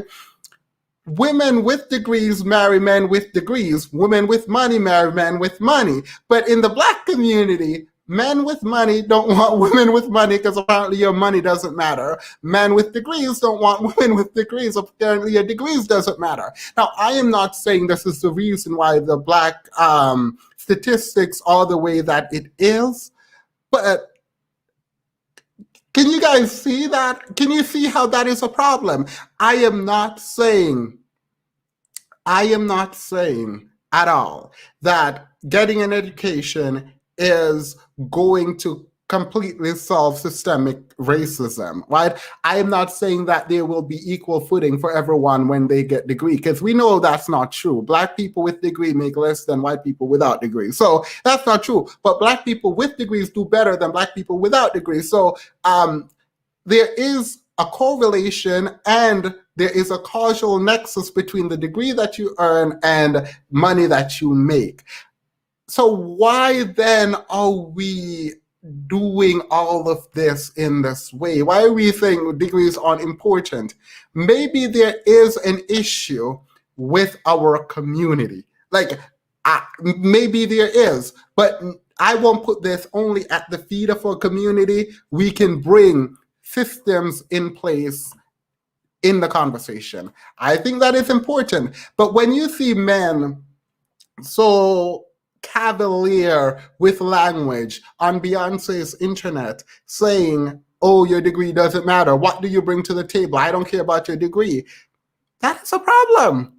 That is a problem. That is a community problem that we need to deal with, because these statistics aren't looking good. And it seems like we are one of the few communities doing it. Like, I say few, I think we are the only, but I refuse to say only. Well, I guess I just did, but I refuse to tie it as a definitive statement to Blackness, because, and the Black culture in the United States, African-American culture specifically, because I see that being used by Republicans as a talking point to say systemic issues don't exist.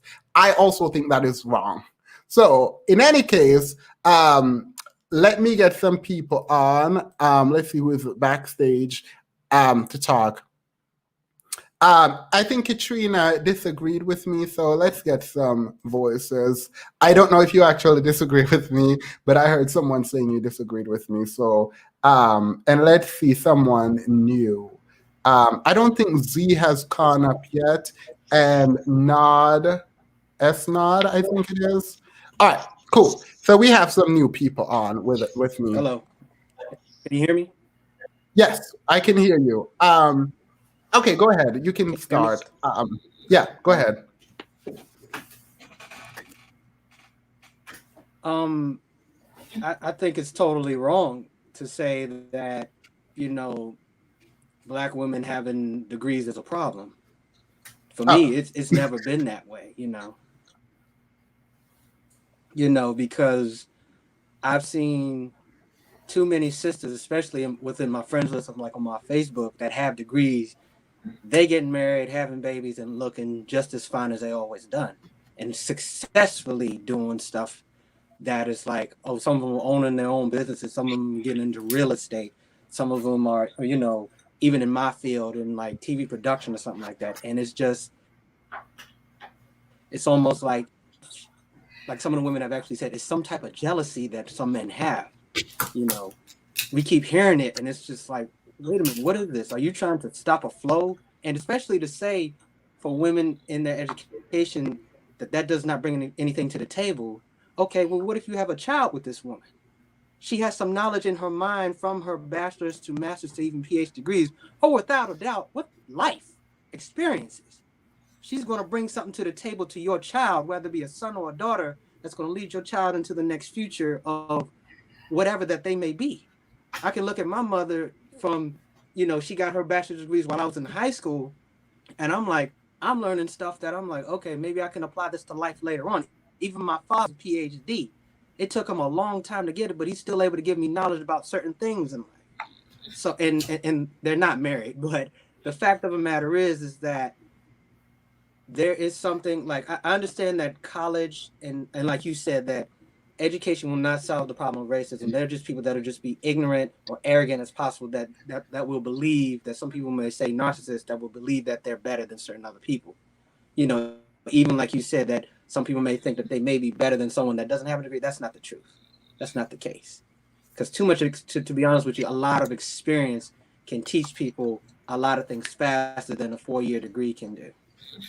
So it's really, I believe that it's a sign of jealousy towards women today, that I'm like, for what we can see of what is actually affecting people, from what we can see on the manosphere, to where that's something that I can't even get with. And I'm trying to, I even look on different platforms that I know everybody has seen, to where I'm like, no, it's time to, and I've seen other brothers do it that actually on YouTube, that actually say like, no, this is total BS.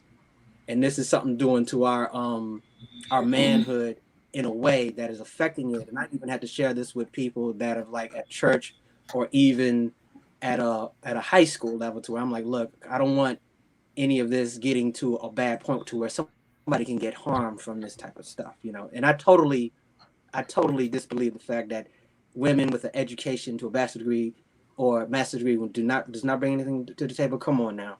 I'm sorry. That's a total lie for what I've seen throughout the years. It's interesting because I want to talk a little bit about this table, right? Because you say a woman with a bachelor's, a master's, or education is not bringing anything to the table. Their money doesn't matter, so they're still not bringing anything to the table. So all you want is beauty and submission. Like I not you, but like, is that what people like? Is that what they like? I don't understand what should be brought to the table, because one would think the table is fundamentally about economics. I mean, other things can be added, hopefully faithfulness and like every other thing. But when people talk about the table, it is about provide. That phrase comes from the ability to provide. And it's usually used towards men and say, what are they bringing to the table in terms of financial resources? So I think men are flipping that now and saying, what are you bringing? We don't mean finances. Like, what do you mean then? Because even women who are beautiful, they're saying, oh, well, we want to go 50-50. They're like, wait, what do you mean? But her money doesn't, like, it feels like even if someone tries to contort to fit the narrative, it's conflicting. But I do appreciate you and what you just said, but so continue. But it is, and I see totally what you're saying, it's something contorting. It's something wrong with some men that want to be dominant of everything. And and I've seen it when I'm looking at other platforms where I'm like, what is this? It's like, can y'all accept a healthy debate where women may have to get ferocious or sassy with you? And it's like, just laugh at it off. They can't even do that. And they even call some women that do that are really feminine, and they call them masculine. I'm like, don't you know the difference between the masculine and the feminine? When the masculine to men back in the 70s was considered the Amazon, the one that actually worked out, lifted weights just as equally as a man. And then it's like, now you're tripping about the ones that are educated and actually are so feminine that you could lift her up with ease. But it's like, it's like they're getting it so mixed up, and like you said, contorting it and twisting it to where it's like, wait a minute. I'm looking at, I can even look at Instagram and see that there are women out there that have chiseled bodies better than me. You understand what I'm saying?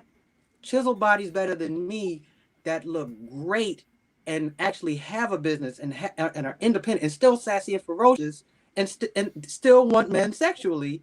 And then it's like, well, that, and even some men have said, well, no, that's just a little condescending. And I'm like, no, that's a total response of what you say is a masculine woman, not a woman that's independent and feminine and who is educated and has a job or has, you know, power over you, over money or whatever, or has a status. Who cares?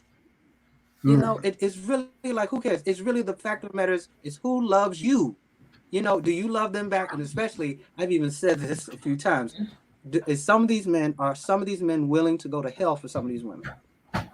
That's the big question. Are they willing to do that? And some of them are not, and they're just, well, no, I just need to be the dominant male. It's like, look, that stuff that was back in the 50s and maybe a few of the 60s, that stuff it's pretty much gone. And even some men that have gone through that, or even through the 70s and 80s, they realized, like, hold on, there was some damage done. And especially guys that consider themselves high value or true alpha. Tiffy just said something that is important because, like, I mean, for most people, we cannot afford the 1950s. Like, it's just not a reality anymore for a lot of people. And a lot of these people who are wanting this can afford it. But yeah, thank you so much. Please come back in. I really appreciate your voice. Katrina. Yes. Well, it's not that we shouldn't take this over at the manosphere serious, because look at January 6th and what the internet did to make those people wanna. But you can't just say because they're saying this on the internet. It's a broad spectrum. But in my experience, like from what I've seen with the men in my family, you know, they were taught to be ballers, you know, and the women in our family were taught to get your education, you know, because my grandfather, my father, they had good jobs. They had good union jobs in the factory where you can work on strength. I'm not, you know, there's women in factories now, but we were taught that, you know, factory is not where you want to go as a woman. And even the examples that we have in society, you see a lot of millionaire Black men with no education. There's like 1,000 LeBrons to one Serena. So education for women was preached to me on a daily basis in a way that it was not preached to my male cousins. You know, they were praised for doing football and for doing basketball and everything, not for getting an education. You know, like that delusional dream that you can make it to the NFL, or even if you don't make it to the NFL, you can get a good job in the factory, not getting an education.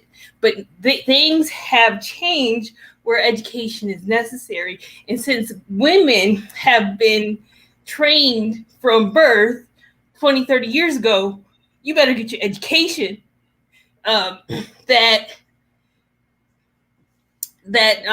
is where I see a lot of the disconnect lying between why Black women have this more going towards degrees versus Black men. Not to mention, we always have to, you can't negate what systemic racism does. Like, for example, I had this one friend who her boyfriend was a drug dealer, and this woman is white, okay, and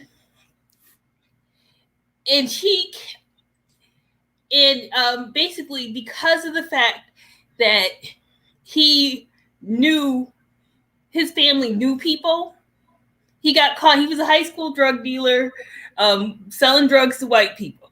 Because of the fact that his family knew people in the court system, he got convicted. He had to plead guilty. He got a felony on his record. And she was telling me how his life was, you know, pretty much altered versus his white friends.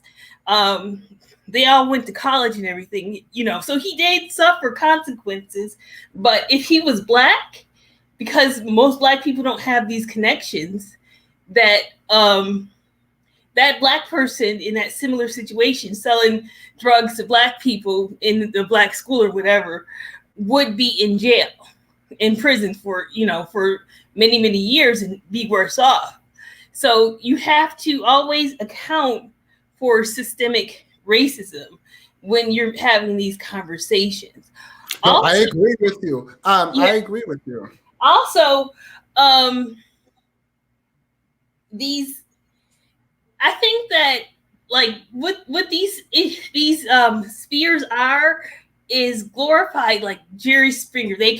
You got the id, the ego, and the super ego, and it appeals to the id. Like when I'm on the internet, I'm on YouTube, I watch videos, education videos, how-to videos, but I also go like to the mess too. And a lot of people get sucked into the mess, you know, and this may not be who you are online, may not be your full self. So, but you have to find that balance. I hope everybody here finds that balance. Yes. Thank you so much. ZZ. Hello, can you hear me? Yes. Okay. I guess my point is that there's, I guess, like 3 factors: society, and then the two markets. So it's the college market and then the marriage market, or like the relationship market, essentially. And how society has, like, because during the 50s and 60s, like you said, the inflation and like women could stay home, but like high school diplomas were the prerequisite to get a job oftentimes. Now Yeah. it's a college degree. So And now years it's like, of experience. yeah, with interns and stuff like that. So basically it is just, it's like the college degree essentially is the thing that gets you in the door sometimes, depending on what you want to do. Like if it's music, that's obviously a different area. But depending on even the genre you're going into. But I think it's that society values degrees and values money. The marriage market, depending on what your core values are in the marriage market and what you are looking for, because both people are searching for what they want. And so I think that basically with Mr. Samuels is saying is like, or the roommates are giving people, and whether it's men or women, because both people engage into their content, giving them preconceived notions and values to be looking inside the market of marriage. And I watched your later video with Sandra Boudram, I believe it's her name. Yeah. And and he said about the woman that is a teacher and that it's either in Ethiopia or like somewhere else, but you still need a degree to get there. And even sometimes teachers have to have a master's, are required to now, like in New York, you're kind of required to have a master's.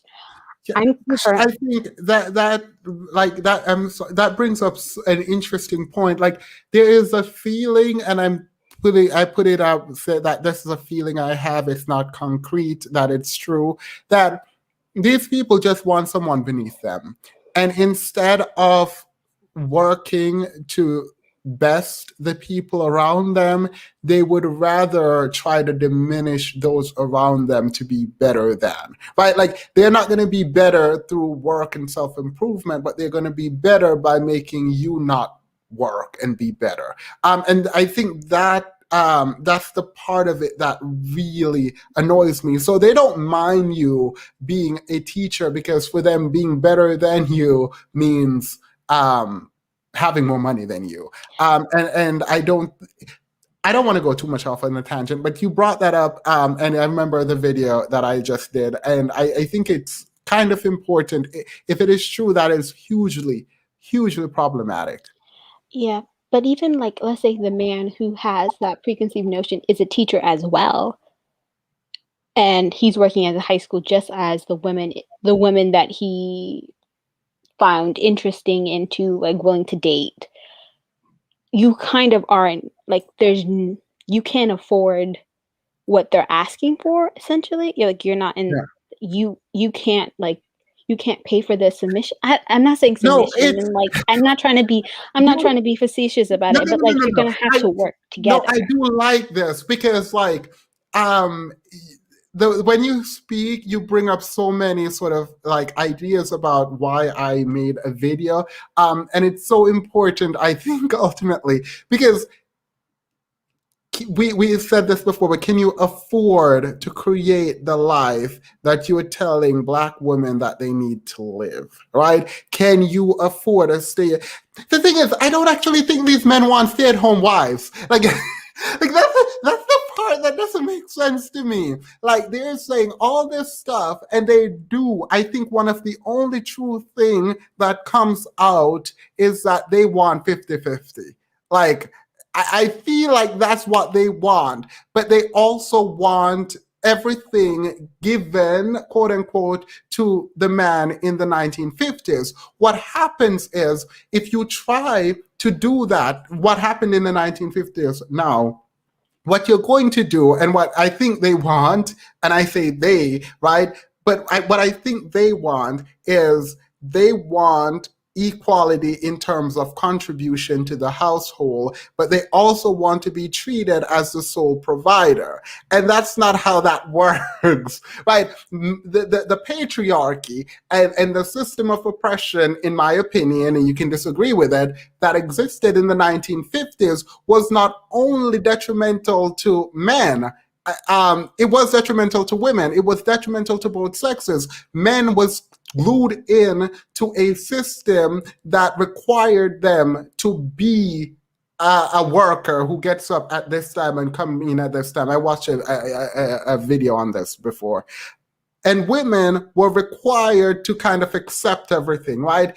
The part about sort of evening out things in the world is that now men and women can engage in the work market. And I don't know why you would push back against that, because you get released from your shackles as a man, but you also lose control over women. And I think that might be a problem, the losing control over women. Like the way people talk about it, like it only makes sense. The manosphere logic only makes sense if that is the aim. But I'm pretty sure someone here disagrees with me, but continue. Well, Wait, sorry, I'll let you go, Jared. Just let me out. I just think that, like, depending on the marriage you want, that's it. Like, if you want the traditional roles, go for it.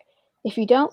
I just don't think you should bash or like bring down the people who don't want that. And I'm not saying all manosphere people do that. It's just there's just some people that are just very loud about it. And people have different lifestyles, whether they choose to be, and that's whether they value a degree or not. Because sometimes, yes, degrees are valuable. Because currently I'm in school, I'm a college student. But because I want to be a librarian, but the thing is, I have to get a master's degree dual if I want to be competitive in the market. I didn't even know that. That is amazing. Congrats too, by the way. I haven't gotten there yet. Oh, I know, but you're on the way there.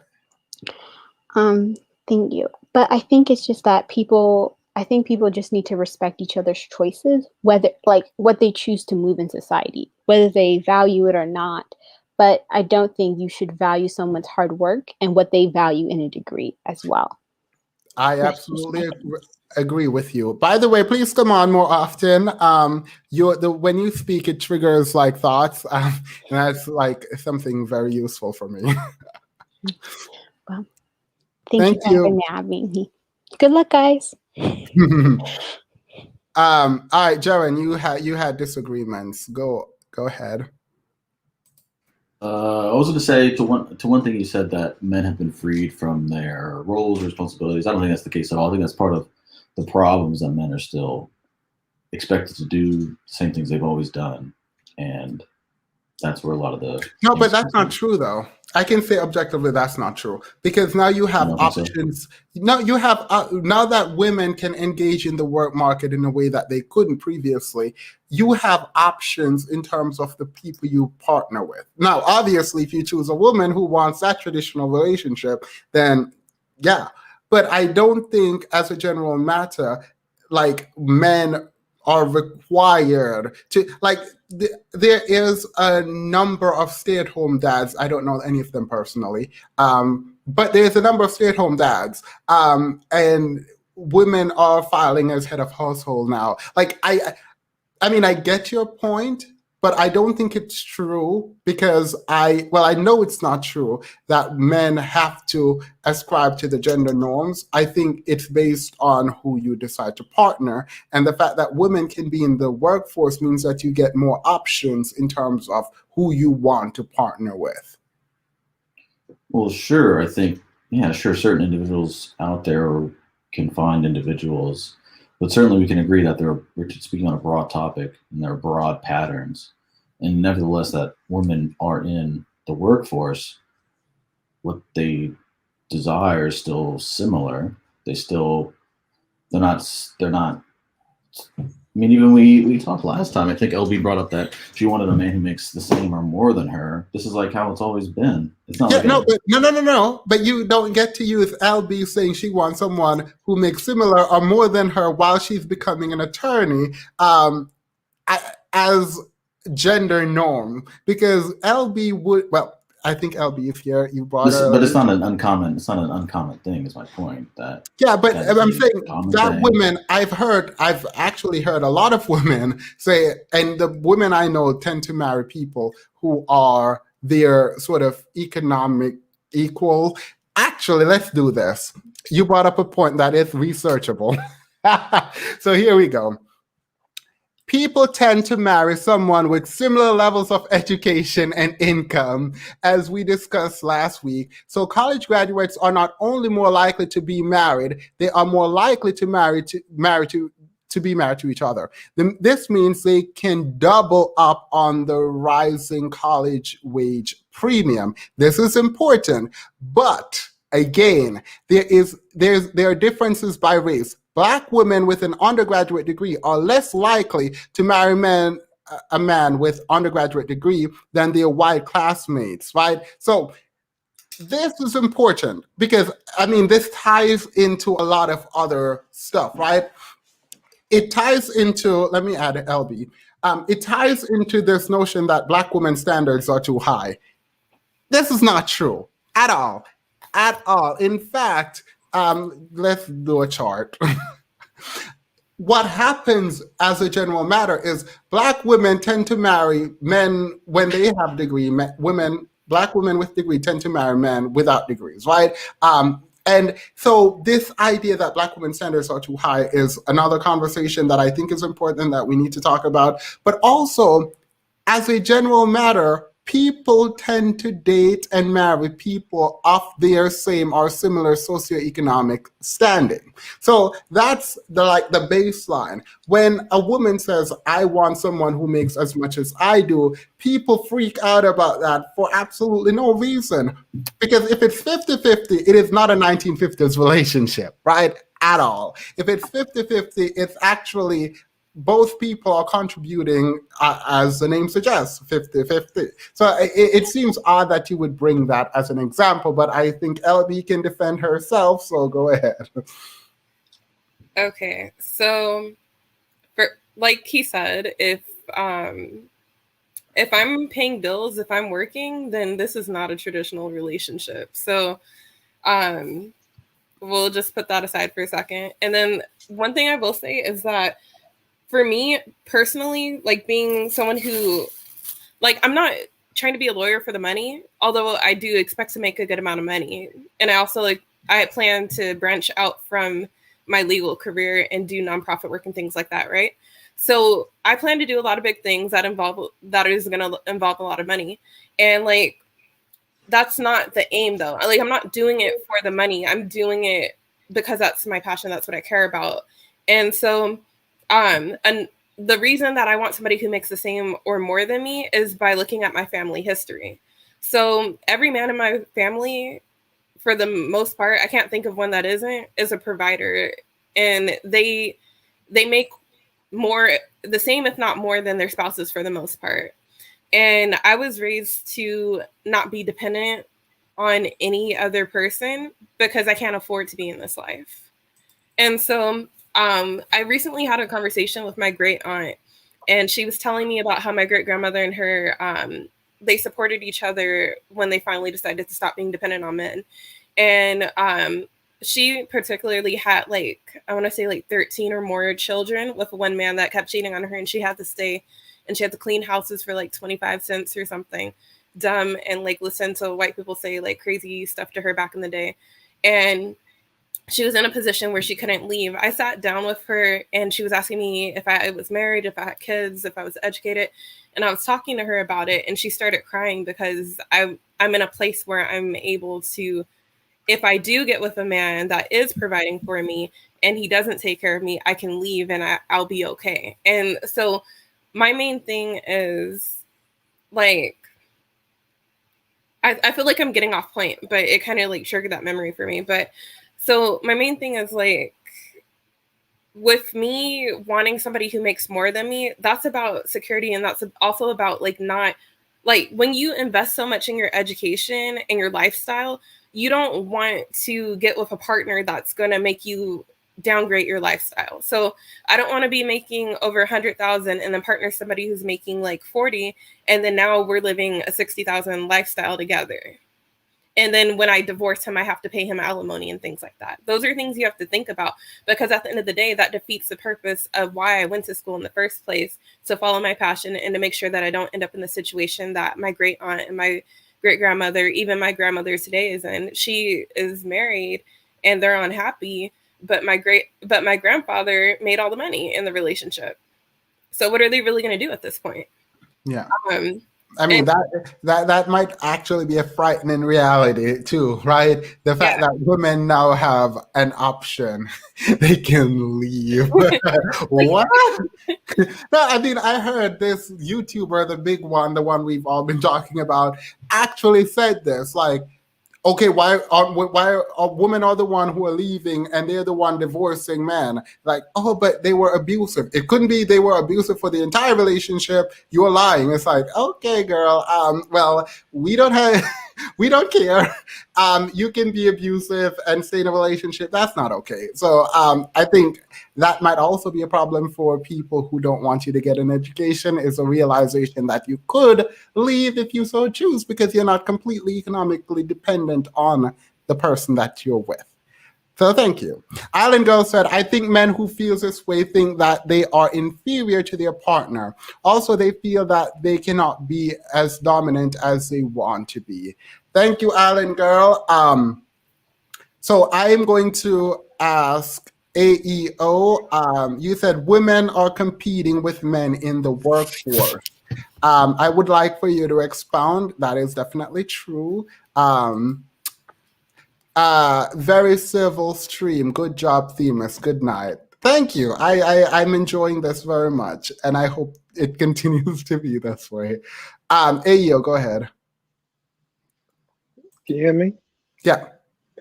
Yeah, I was just basically saying the whole thing is women and men are competing in the workplace. So if men and women are now competing in the workplace, then we're essentially rivals with each other. And if we're competing against each other, then it's no longer about a kind of symbiotic, codependent relationship. We're now trying to one-up each other, and we're trying to get on top of each other. I like literally compete with each other. So how's that conducive to monogamous relationships? The big problem with a lot of women is the whole thing of cognitive dissonance. I apologize. Keep going. I should not. I was just going to say, because the essential thing is cognitive dissonance is a very big problem that a lot of women seem to not be able to notice in themselves or be able to come to terms with, because it's this whole idea of being able to carry two contradictory and opposing ideas at the same time.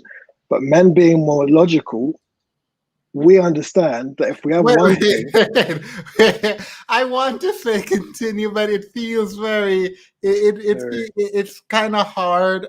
I continue. What's hard about it? When you say men are more logical, I don't. Do you disagree with that? I can. Well, yes, but I want to ask. Do you disagree that men prioritize logic more than women?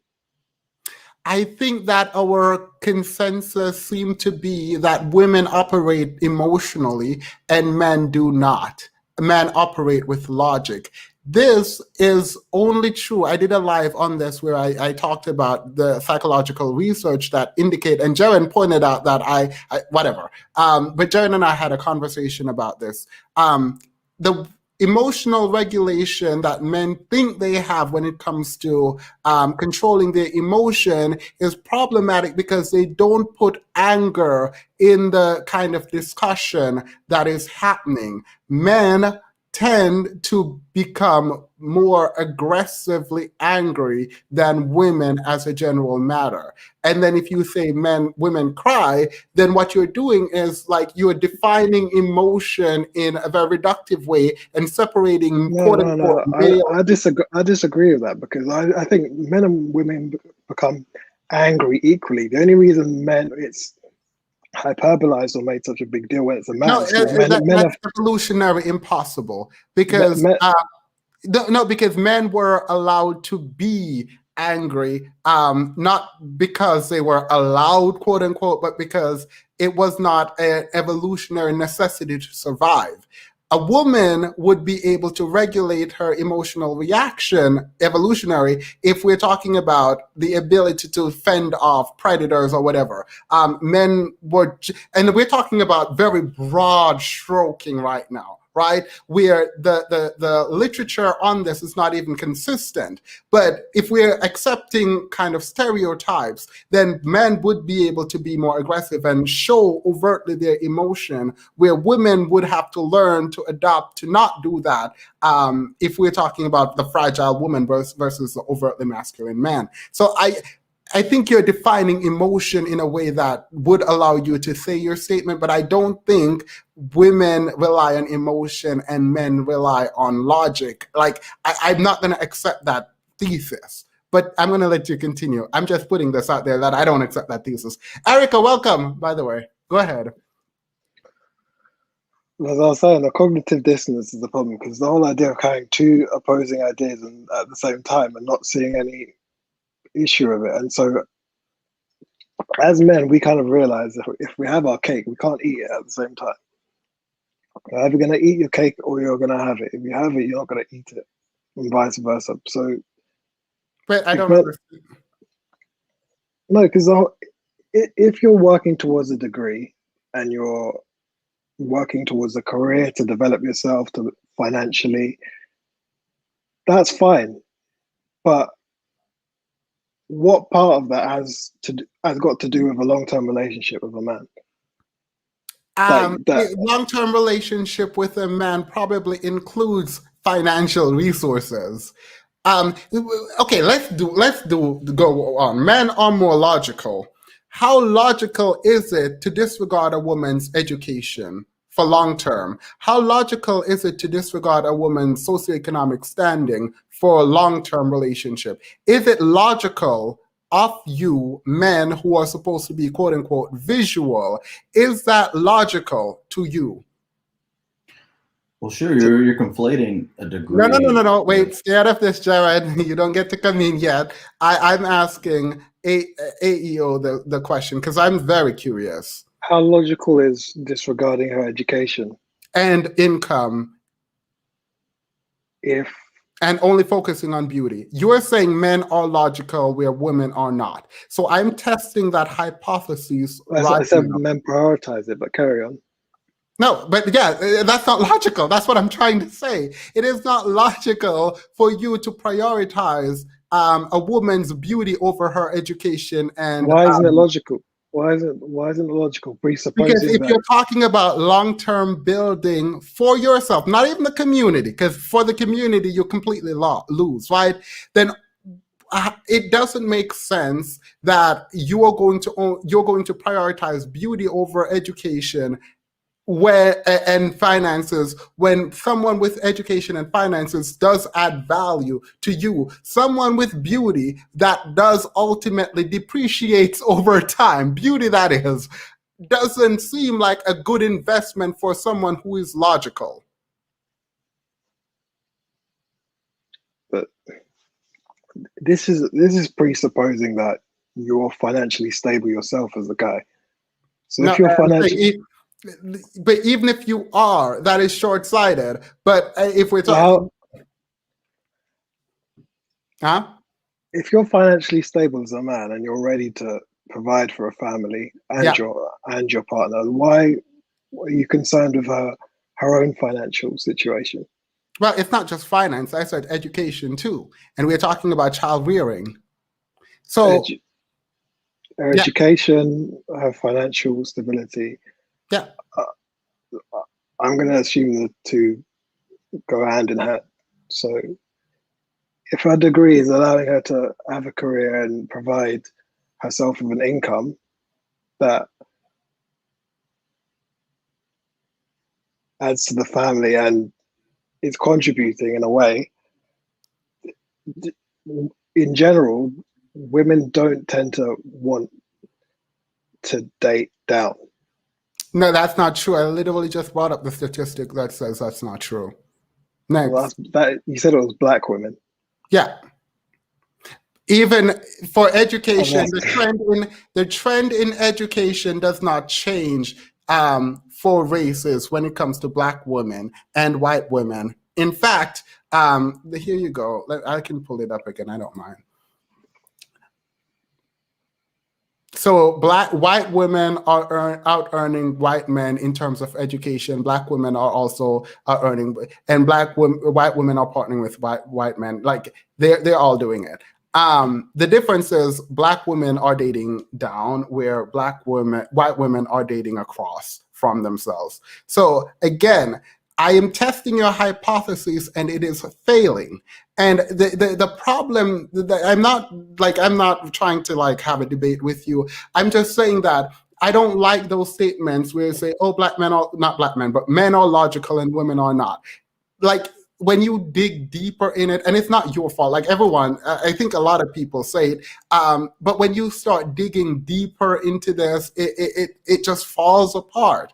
And so that's why I jumped on that statement, and I want to apologize because I feel like that went into a debate, and I don't want you to feel like I'm attacking you. I don't feel like you're attacking me at all. There's no need to apologize, but all I'm saying is that women generally want to date a man that is making more than them, or at least the same. You're not going to ask any woman if she wants to. Ideally, what would she want? Would you rather a man that can provide for you and you wouldn't have to work, or a man that you're having to provide an income with necessarily? She would rather have the man that can provide for the family completely and not have her to necessarily provide an income. So, given that is the case, then why is a man going to be concerned with a woman's degree and her financial stability if the burden of household income is on the man, knowing that if they can't provide that, that's a different story. And this is where, understandably, all the women complain that most black men can't provide, etc. We don't need to go into that. That's understandable.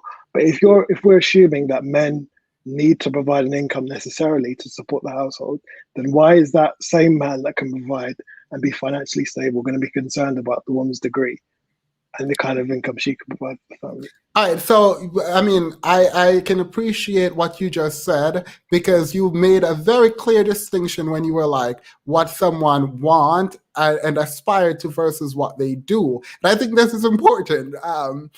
everyone, I want to be a billionaire. It doesn't mean I'm going to get it. But the idea that you're saying, oh, what someone wants theoretically, black women or other women, is a man who makes as much as them or more. Like, yeah, that's aspirational. And I think a lot of people want. I think that's not a bad thing to want. But to then use that and say that's the problem, when in reality, that's not what's happening for particularly black women, but like generally, right? Well, not generally, because I think other groups of women are hypergamous. So I do think that, I mean, the question, I reject the premise of the question because it's dealing in hypothetical in a way that does not service the broader conversation that we're having. And it's actually contradictory to the reality of the Black experience, Black woman's experience in particular. But I mean, I can appreciate you. He's afraid of competition. You said Black women is competing with men. What does that ultimately suggest in terms of a relation? It's not going to be a convivial atmosphere. What does that mean in terms of the relationship? Competing? Yeah. In terms of competing, it just means that, or the kind of traits that you're going to develop in order to be able to successfully compete in the workplace aren't going to be conducive to what's going to be useful when in a household and you're trying to support a man. You see, this is something, again, the roommate said, and it's I find it completely false because I do not believe, and I didn't find research for this, so we can go back and forth on it. I do not believe it is true that you have to be tough and fight tooth and nail and become hardened as a person to be successful in business. Are you going to explain why you don't believe it, or are you just going to Do you disagree with that statement? Oh, I don't believe it because I've seen it.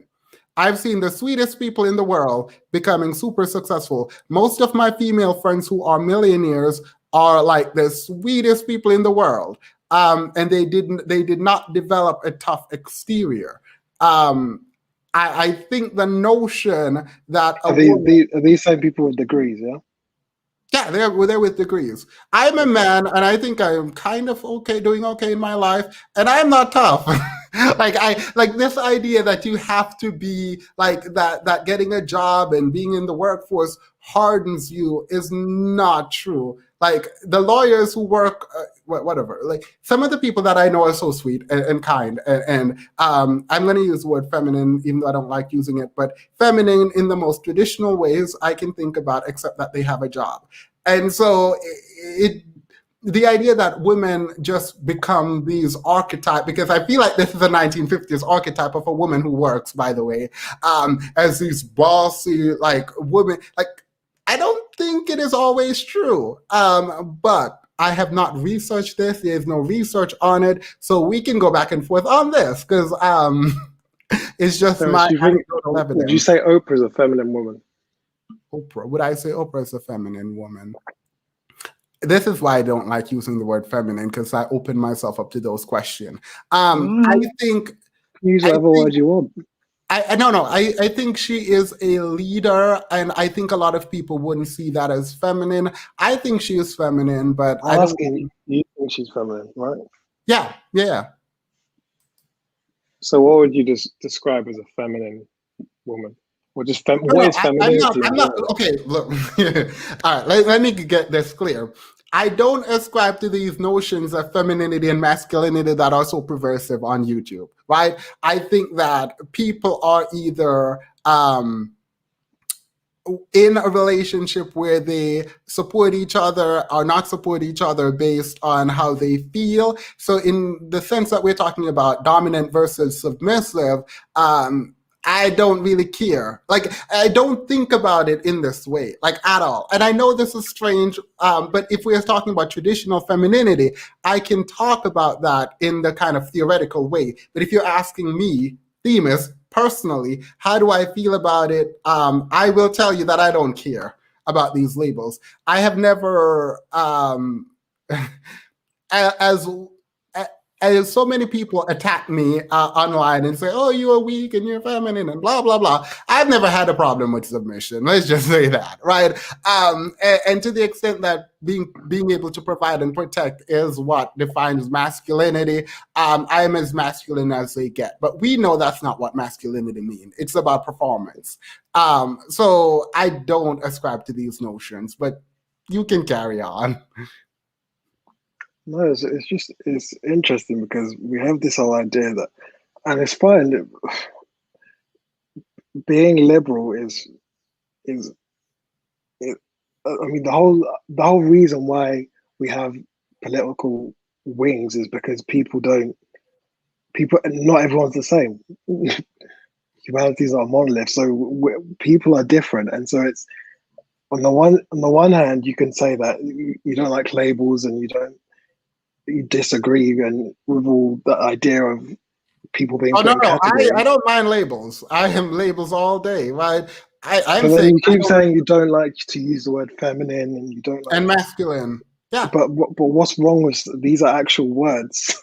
Yeah, no, that have their use. So I don't like describing people as either feminine or masculine because I think that all people. But the funny thing is, Fem, is that if you were to see a masculine man, I can guarantee, whether you want to lie about it or not, you know what a masculine man looks like. No, I know what. I do. And you know what a feminine lie about that. I like. can wait. I can define what a masculine man is from a kind of performance perspective. It is not good if the man I am going to say, oh, he's super masculine, is not the man that is not a man that I would ever let my daughter go near. Masculinity for me in terms of, oh, he's super masculine and he can perform masculinity overtly is not a great thing in my opinion, right? And I'm not talking about toxic masculinity at all. The way you just said, oh, Themis, you're assuming it's toxic masculinity. No, I'm not. By saying you wouldn't let your daughter go near him, surely that you have to be assuming. No. You said, if I see a man, I can tell when that man is masculine. Yeah. Right? If I can tell that man is performing masculinity, because that's the only way, that is literally the only way someone who is external to that person can see that other person is masculine without knowing them, right? So that person is performing masculinity. To the extent that I can see that person is quote unquote masculine, yes, I don't want my daughter to go near them. Who you are should not be a performance. So you're presuming that they're putting on some kind of front and that they're not. Masculinity and femininity in the traditional understanding and contemporary understanding is a performance. If you are teaching women to be more submissive and feminine, and you are teaching men how to be more masculine and assertive, those are things that can be learned. And yes, you are putting it on. So essentially, you're saying that masculinity and femininity are socially constructed. I'm not saying that is a fact. I'm saying not only are they socially constructed, they are performance. So hold on. So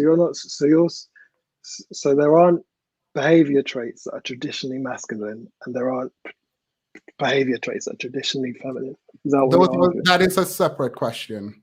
No, because they go hand in hand. No, they do not. They are. So do you disagree that more men tend to be masculine and more women tend to be feminine?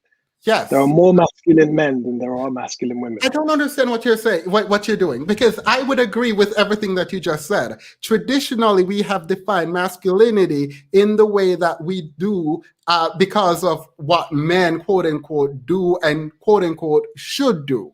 Right? And then femininity is defined in what women should do. So yes, if you say traditional, I don't understand what your question is. It's not what they should do, it's how they generally are. What they should do is a separate issue. Yeah, when you say how they generally are, okay, we're gonna move on from this, but when you say how they generally are, what you're doing is you're ascribing actions to people based on sex and quote unquote gender, not realizing there is a social dynamic that superimposes action on people. A child does not just is born into this world as a man or woman and knows exactly, I should like pink or I should like blue. No, they're social constructions. They are kind of acculturation and socialization that occurs from childhood, even in adulthood until you die, telling you and reinforcing ideas around femininity and masculinity. These are all performances. I don't know what, like when you say ascribe to this person, there's no biological, like, I think men, the male sex, go ahead. All right. The color example wasn't, okay. The color example is fair enough. It's a social thing, but it's like, I don't think that's the best of examples in that that is genuinely socially constructed. But say something like height. Height is a masculine trait, which is why women tend to want to date taller men, because height is the symbol of masculinity. Okay, because generally men are taller than women. Right. We're going to end it here. I don't think you were ready for this conversation. I know I am, because I'm working on a video on masculinity. But I'm doing a ton of research historically on masculinity, so it's interesting that we're talking about it now. When you talk about height and women being attracted to height, you have to understand that beauty is very different than what is masculine and feminine. And what people are women being attracted to it isn't really needed. It's the fact that men generally are taller than women. Yeah, but that if we were height is a masculine. If we were in a society where shorter men are more successful, where shorter men were portrayed on TV as more attractive, then women would like shorter men. Like, it's not that it's not that innate need for taller men. Like, it's similarly when we talk about women and the kinds of body types that men were attracted to, how that changed. It's the same thing with men, even body type, that changed over time too. Beauty is very different. All right, we're done. I feel we're arguing over semantics. Yeah, it's not going anywhere. Yeah, wait. There is no consensus with neuroscientists on any study of brain scans showing specific gender is more logical or emotional than the other. Yeah. Exactly. Femininity is not for the man, it's for the woman. Men enjoy it, but they don't cultivate it. It's not up to him to define femininity. Question, can a woman take away your masculinity? Can a woman take away your masculinity? Who are you asking? Yeah, yeah, I'm asking you. By the way, I'm not frustrated at you. I'm just, because anyway, go ahead. I'll explain that later. No, it's good to disagree. It's just I agree. Done in a good, constructive way. Can women take away a man's masculinity? They definitely try. they try the most, but it's like I just think generally masculine men are attracted to feminine women, and that's the issue that is debated in general. I mean, I think if we define masculinity, if we define masculinity in the way that I'm thinking you're defining masculinity, then yes, masculine men would be attracted to feminine women. Does the guy have a college degree, and if so, in what subject? Thank you for the donation. I will not ask that. I don't think. I don't think it's kind of appropriate. Not him not answering the question. All right, who? I think Mark is on. Wait, who was I? Marcus. Go ahead. Marcus Lou. So with this whole idea, I think it's predicated on the continuing idea of women being invisible. So hearing all about these degrees, like, these people in the manosphere make a very important distinction. They say that degrees don't say degrees. When they say degree don't matter, it means in the marriage market, but they don't mean as a whole. And of course, you're asking why is that? And I'm remembering from college, I think it was from a book Upstairs, Downstairs, and it was a women's studies course. There's a point to this. Women's studies course where they were talking to all these different heterosexual couples about like, you know, like this being traditional or more modern and how to separate duties. And so there was a traditional couple where the woman did work. She made less than the husband, but they needed her money. And so a very important balancing act that they did is that they continually downplayed that. They were like, oh, this is just her little hobby. This is just her little hobby, even though they admitted that when the husband was out of work, she was carrying the financial burden. So it's not that, and I'm extrapolating from that, it's not that these people from the manosphere don't like want that money, is that it's just the idea of it being invisible. And also, sorry, I had 2 points. So with the idea of like, and also adding to that, if you're a man with a degree, you're still dating a woman with a degree, it's because you want to, or you're too lazy to go out of that. Because as we all know, only 33% of white people, white adults have degrees. Only 21.6% of Black people have degrees, like at least a bachelor's. So if you're a Black man with a bachelor's, and you're like, oh, I don't want a woman, it would be very easy for you to go and find a woman with no degree. But they're not doing that because, once again, they do want that help, or they want that status symbol of having a woman who's smart, but in a way that's bite-sized.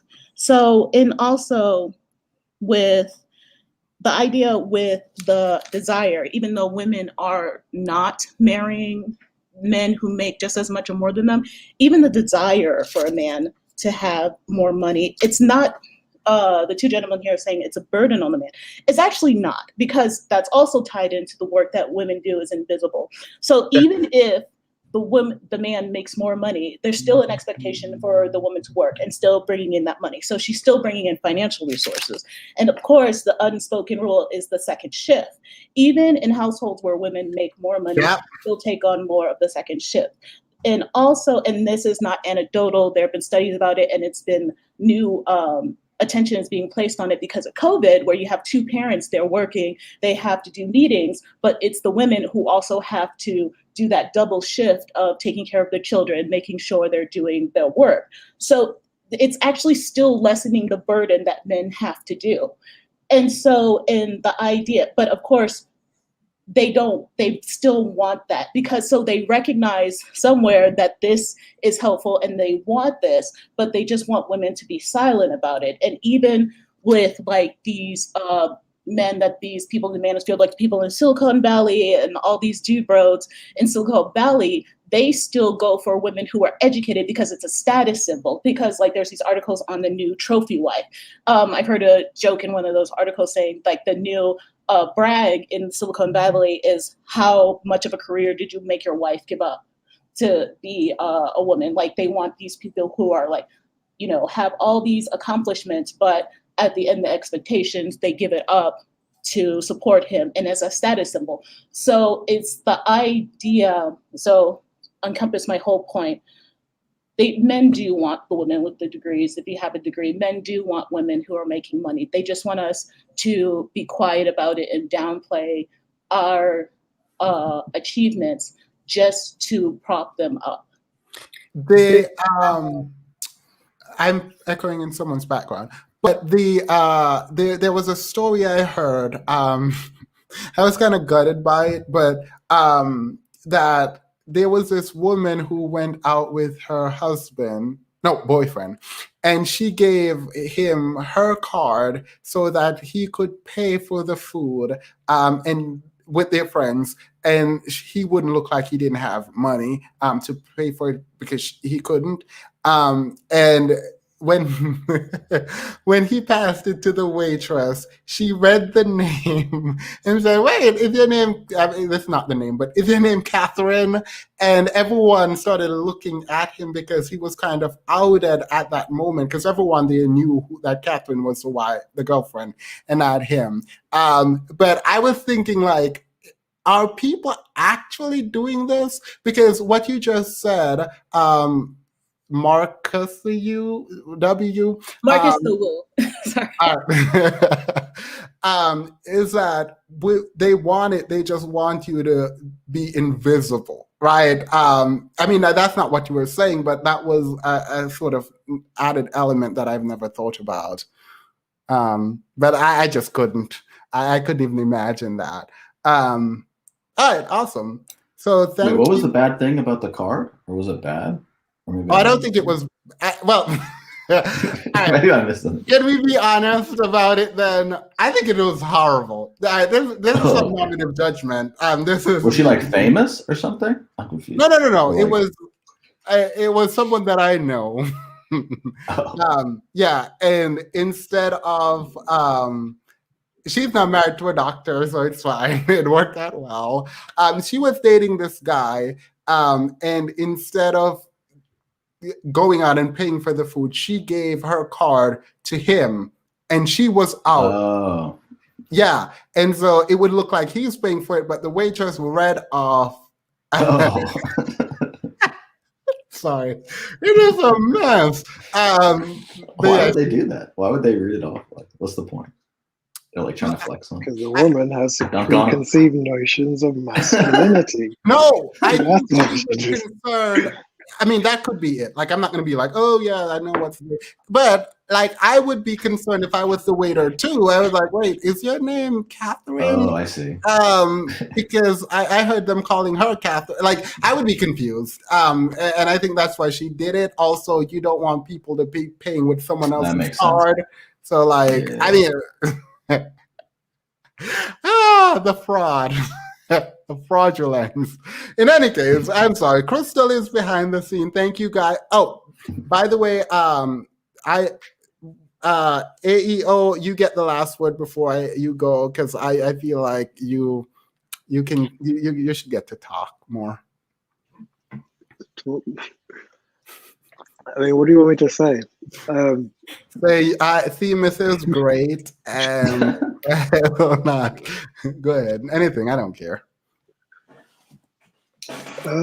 I just want to know that you're good. And I feel like as a good masculine man, you can take the punch. But I was going to say something for the degree thing. Go ahead. Or I was wondering, like, Themis, do you think men and women want different things from each other, or like they value different things from each other? I don't think men and women want different things. I think people want different things. Okay, well, men and women are people, though. Yeah, and so I don't think I don't think it's intergroup. I think there are more difference intragroup than intergroup, right? I think there are more different kinds of women. I think that men and women they're different, but not only because, or just fundamentally because they're men and women. I think I don't want to impress upon you this idea that I don't think there are biological differences between male and female. But when it comes to men and women as sort of gender, I think that ultimately it comes down to the kind of person you are more than your gender identity. I mean, that I truly believe that. Okay, because I think the whole degree thing revolves around that. It's like different, or people, let's say, want different things. So I think a degree, let's say, is valued amongst, or at the very least is rated higher, let's say amongst men, or when men perceive it in women, it's rated at a different level as to other traits. I think that's where it kind of, I mean, and that's fine. Or like when people say, like, I'm not sure how it transformed into a degree is like a bad thing. Yeah, I don't know why that is, but that. there is a shaming going on that I don't like. But I also find it problematic as a statement, because when we do look across racial groups, we find not the same sentiment. And in the Black group, there is a kind of sort of disdain for women getting degrees that I find problematic. When men and women who engage in marital relationships in the white community, the Asian community, they tend to be off or similar socioeconomic and educational level. And I think that, and this is me saying we should adopt it more. I think that's something we probably should adopt more. Like we should strive to better ourselves and then marry people and partner people who are also trying to better themselves. And I'm not just talking about like a degree, right? That would be completely reductive. I think it's important that we try to partner people with good qualities and who are up to improving and building. And not just say, oh, I just want beauty and submission. It's kind of silly. Like, it sounds silly. But I think, I don't want to say what they mean, but I think beneath that there is a kind of ranking of certain traits, and let's say a degree might be a little lower than people think, or for what men want, and vice versa. I think it's probably at the top of women's list for traits in a man, like degree, professional, and having a career and stuff like that. And other traits are lower, and on vice versa, there's different ranking of traits. And I don't think it's specific to the Black community either, because you had showed that graph earlier of degrees between men and women. There's like Black women, Black women on the bottom, and then white people on the top. And there's still a disparity, right? So it kind of shows that there is perhaps a broader thing going on. But I guess you had talked about earlier that Black women paired up with, I guess, men who earn less than them, right? Or something like that. There was another article that you had showed earlier. So perhaps there's something going on, but I think the broader thing is bigger than. Yeah. I mean, and I think, groups. Yeah. By the way, separately, Erica, I watched that's a side note. I'll talk to Erica in a minute. If you're here still, Erica, please let me know. I wanted to bring up something. Demis, what are your thoughts on inflation? Do you think it's generally a good thing or a bad thing? Wait, what? What are your thoughts on inflation? Do you think it's generally a good or bad thing? Inflation is not a great thing for any economy. Why isn't it a great thing? I don't think diminishing your purchasing power is a great thing, but I do recognize that what do you call it? The Republicans, conservative people, and I think this might be where you're going, but if not, correct me, use inflation as a reason to not aid people, because pumping money into the economy increases inflation. But go ahead. I presume too much in that conversation. No, it's fine. I was just curious, because you saying it as generally a bad thing is, I think, generally what the problem most men have with women aspiring to get degrees, because the whole notion of traditional relationships where I feel like you're just trolling me. Trolling me. Go ahead. I'm genuinely asking you, because I'm just curious, because this is, I believe, because the older I get, the more and more I start to see life in terms of economics, in that if a woman's aspiring to get a degree, that's fine in itself. But if you don't contextualize it, it's fine. But if this woman is ultimately wanting to get into a relationship where she's not financially responsible, big if on that statement, if she's wanting to get into a relationship where she is relying on a partner who's financially stable to provide the income and not have to work to be able to look after the children, look after the household, etc., then what use is getting a degree if ultimately you're going to get that degree? So when you get to 30, 35, or whatever age it is, you're going to want to stay at home and be with the children. Why is getting a degree such a pedestalized thing? Fine. Why is it? So the answer is multifold, and I'll try to address some of them. The first is the kind of tying and the correlation and causation, the nexus between the degree and economic output, right, and access to economic resource. That's important. I think that back to inflation, I think the analogy that you draw with women in the workforce and inflation is utterly out of the scope of this conversation. But I will say that with inflation happening, men are not capable, as a general matter, to provide for their family in a single income family household structure. So it is not just good for the woman in terms of her options to either stay or leave, but it is good for the man too and the family unit as a general matter. That is the first thing. The second thing is men are now forced to reckon with the way they treat women if they want them to stay in their lives, because now women have options. They can leave if they so choose. I think that breeds healthier relationship. You can disagree with that, but that's a separate conversation. You asked me my opinion, so here it is. The third note is about education level in a community. I think more people getting education in a community is better for the community, right? We get healthier dialogue, we get more robust conversation with nuances, so that's a separate thing. Then there is child rearing. I think a woman who is able to go through the process of getting an education is better equipped to tell a child how and what to do in order to attain their own education, right? I think a child seeing both parent or even a parent with a degree is more likely to also get a degree. I think we should make it commonplace to say, even if you don't want a degree, here are the options that you have. So I do think education is important, though I will preface all of that by saying it is not completely necessary. I hope that fully answered that question. But Mr. Whitty just accused me of liking you, AEO, and that is why I'm letting you speak.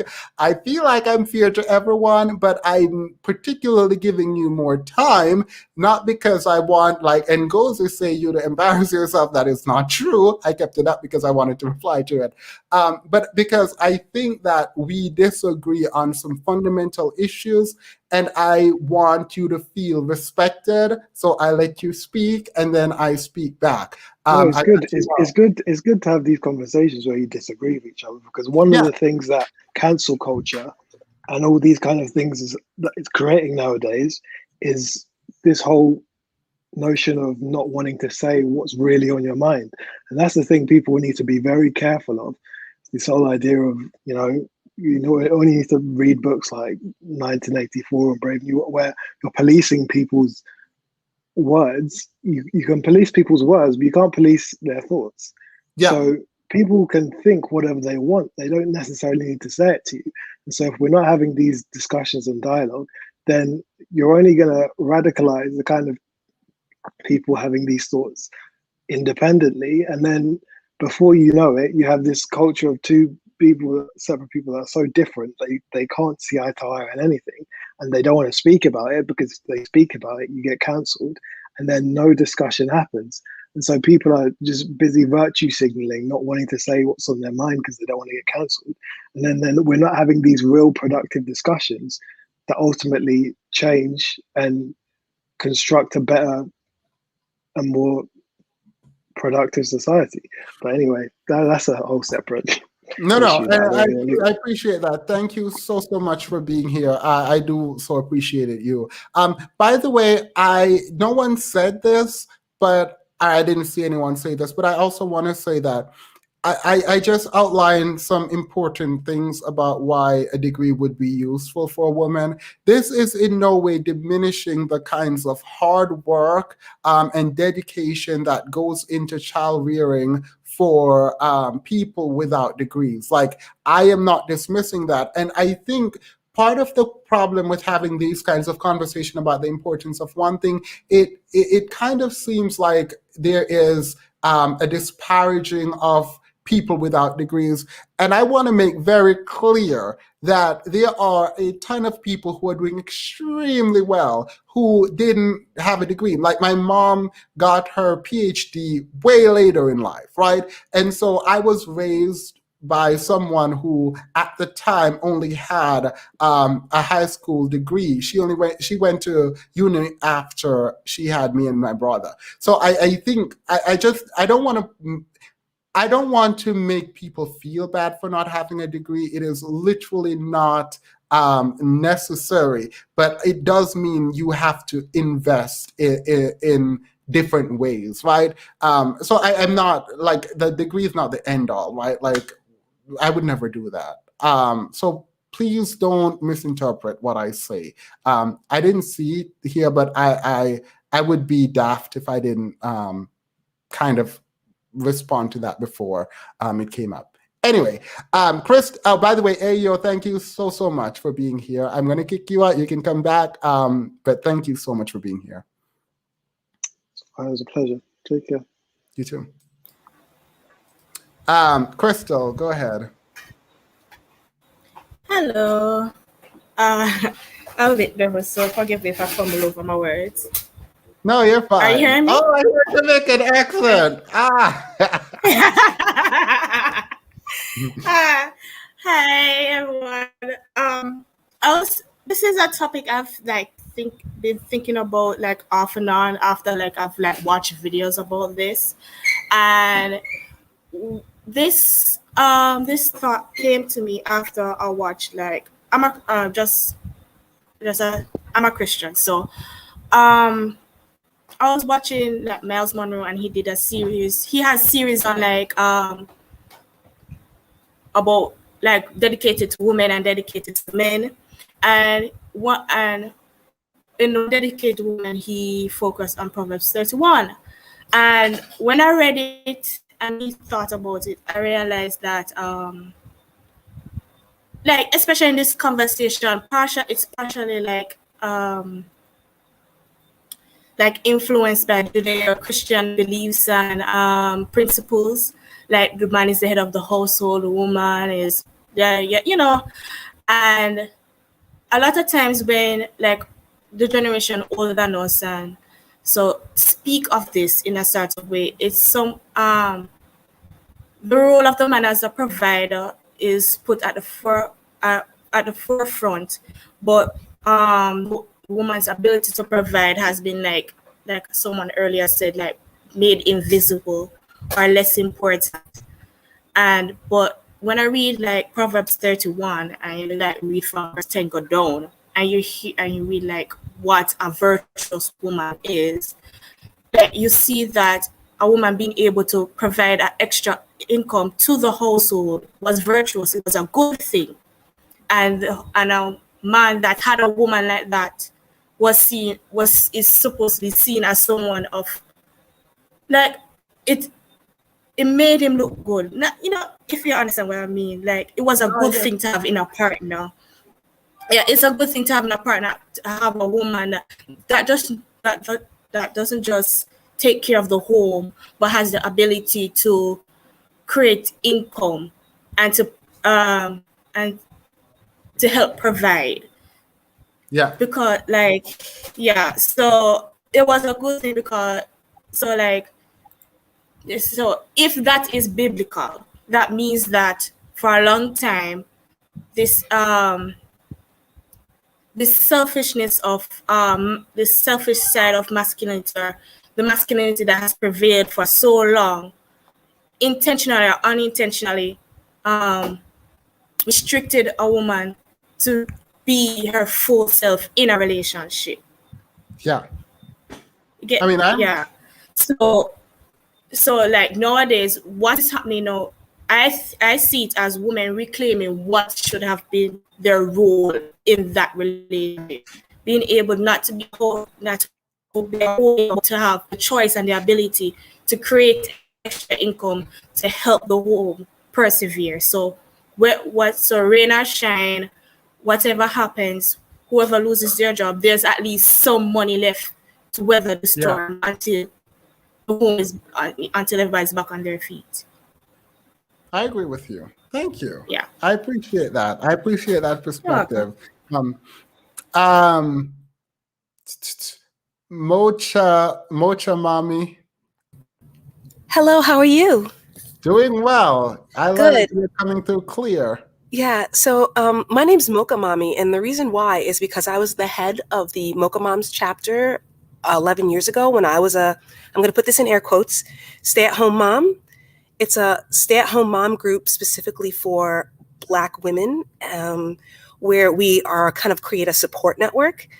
And through that network, even though we're technically stay-at-home moms, and I'm putting that in air quotes, we were pretty much bosses. We were running at-home businesses. Many of us were still had a foot in the workforce. Many people were consulting. A lot of women were, one of my sorors who brought me in was an accountant, and she made more between January 1st and April 15th than most people made all year clocking into a job every day. So also when I started doing other stay-at-home mom groups, I noticed that this was such a common occurrence in the upper middle class, in the upper echelons. And I'm not trying to sound elitist when I say this, but there are not enough Black people doing this. There are not enough Black women who are able to kind of take that step back and create these at-home businesses, because they have to be in the workforce, have to be responsible for the family's health insurance, have to be responsible that they're not able to create these other wealth building businesses. And also when people say, I don't see the point in the degree, I guess maybe kind of coming from my family and my family's history, I'm a third generation Sigma Gamma Rho. That comes with a lot of connections. That comes with a lot of influence. So when I think about what I'm seeing and how that has benefited me and now my children from having that network, whether I'm working or not, that still benefits them. And even now, here in the state of Texas, where there's school choice, I'm starting to really see the disparity between the education that my kids are getting and what is happening in the public school, just by us having 2 cars to be able to get them to and from versus being dependent on a school bus, really gives them an incredible advantage where I can drive them 25 minutes to school. And even now with my daughter as a student athlete, even these quote unquote stay-at-home moms, because they are alumni of certain institutions, they're able to call those athletic directors and say, hey, come out, check out my kid play sport X or sport Y, because the majority of college sports scholarships are in NCAA 2 and NCAA 3 schools. And these are not schools that have big recruiting budgets because they count on their alumni to do that recruiting. So there are kids who their parents are paying their tuition for private school now, but they won't be paying their college tuition because that kid has access that that educated mother has given them. And also one of the stay-at-home mom groups, I'm seeing that one of the little boys who was in the same group when my daughter was 4, he went on to win the Scripps Spelling Bee. Oh, nice. Yes. So this is what stay-at-home moms are doing, because he prioritized this man prioritized marrying an engineer from IBM. So he won the Scripps Spelling Bee at age 13. Now that doesn't count what this young man will get from National Honor Society now that he's in high school. It does not count what he gets in quick recall. It does not count what he gets into once he wins his robotics championship, because his IBM engineer mom, who went to MIT, was at home working with him. So right now, this boy can walk into Texas Tech, into Rice, ready to go. And even just to get on that stage for the Scripps Spelling Bee, those kids have won at least $40,000 worth of scholarships to even make it on that stage in regional and state competitions. So everyone else is aware of this, and other people are competing on this level, but us, because you're trying to get the cute girl at Chick-fil-A.